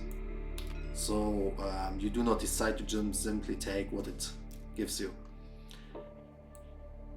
This is the basic idea of how this Automa is supposed to work.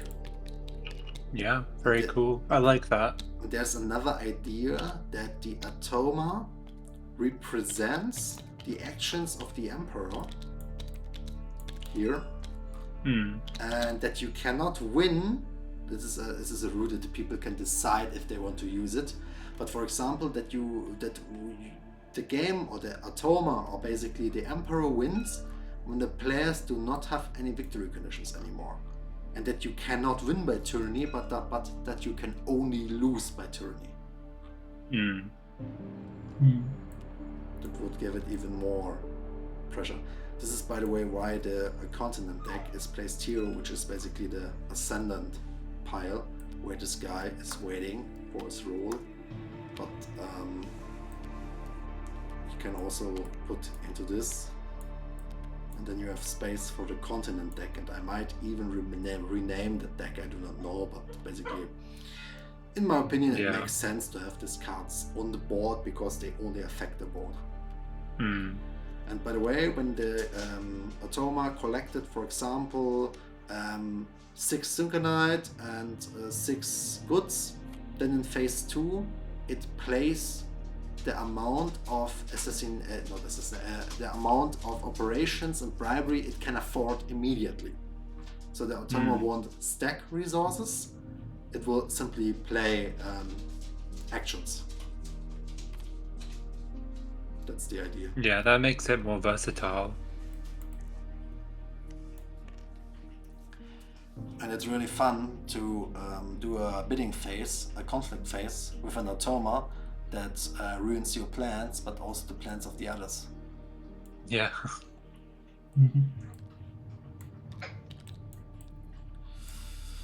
Sure, this will be a stretch goal. Because it's just 19, maybe 25 cards. I can afford that. Yeah. These player cards that help like designate. You say this will be on deluxe edition. Would you consider having that as an add-on? We also have it as an add-on, yes. Okay. The thing is, the deluxe edition will have the +2 player package, the dignitary package, and the playmat. Is the playmat different? Or do you mean this is the playmat? I mean that these are the player boards. I'm talking about the map here as a neoprene playmat. Oh, okay. Oh, right, yeah. As opposed to a board. This will be the deluxe edition. If you say I do not need the playmat, I just want the player boards and the thing, then there is a so-called gameplay all in. Okay. If I remember something I just correctly. noticed about the player card thing at the bottom is that doctrine is misspelled. You forgot an E. Are we missing an E here? What? Doctrine has got an E on it at the end. It is on the cards, but it's not on the mat. I saw it might be that. Well, I will obviously correct it if there's an E missing. It's called doctrine, right? Not doctrine. You can say it either way, but yeah, it is spelled with the E. It's spelled with an E. You have it on the card. Yeah, it's on the cards. It's correct. I just noticed that. Okay, then I will definitely correct that. Thanks a lot for this. No worries. As I said, there will be a proofread before we print. Yeah. I cannot guarantee 100%, but we are trying to aim on 99%, you know, that's Yeah, no one as wants long as to do it's- mistakes if there can be avoided. We try our best to do so. I think it's important to get the text on the cards, like, really, 99%, because obviously there's a lot going on in the cards. Yeah. We, by the way, especially decided to do a language-based game, even though it's not in trend. Usually, everyone tells me do a language-independent game. It's easier for licensing. It's easier for this and that, blah blah. I personally think that language-independent games are harder to learn because I need to learn that much symbols. But maybe that's me. And the other thing is that I think that you can communicate so much more flair with text that I personally like to have more text. I mean, if you can see, all cards of us have fluff text. Yeah. We have around 8,000 words of fluff text in this game because it's a thematic story game based on a book. And having text allows you to use more complicated effects. And when I was young, I played Yu-Gi-Oh! Interminence, so I am pretty Yeah, that's what used. I was about to say. I'm a big Yu-Gi-Oh guy, so I'm used to having to read everything. But as you know, the Yu-Gi-Oh! Cards tend to have complicated effects that get combined with each other and stuff, and that's something that I I personally tried like. teaching Aaron, but he wouldn't have it. No, I'm a Magic player. I mean, Magic also has long text sometimes, but Indeed. yeah, Yu-Gi-Oh! Definitely has more, I think. I think Magic just has more like standardized things, whereas Yu-Gi-Oh can kind of just have a lot of completely unique effects. I think this game is definitely closer to the Yu-Gi-Oh effects than Magic.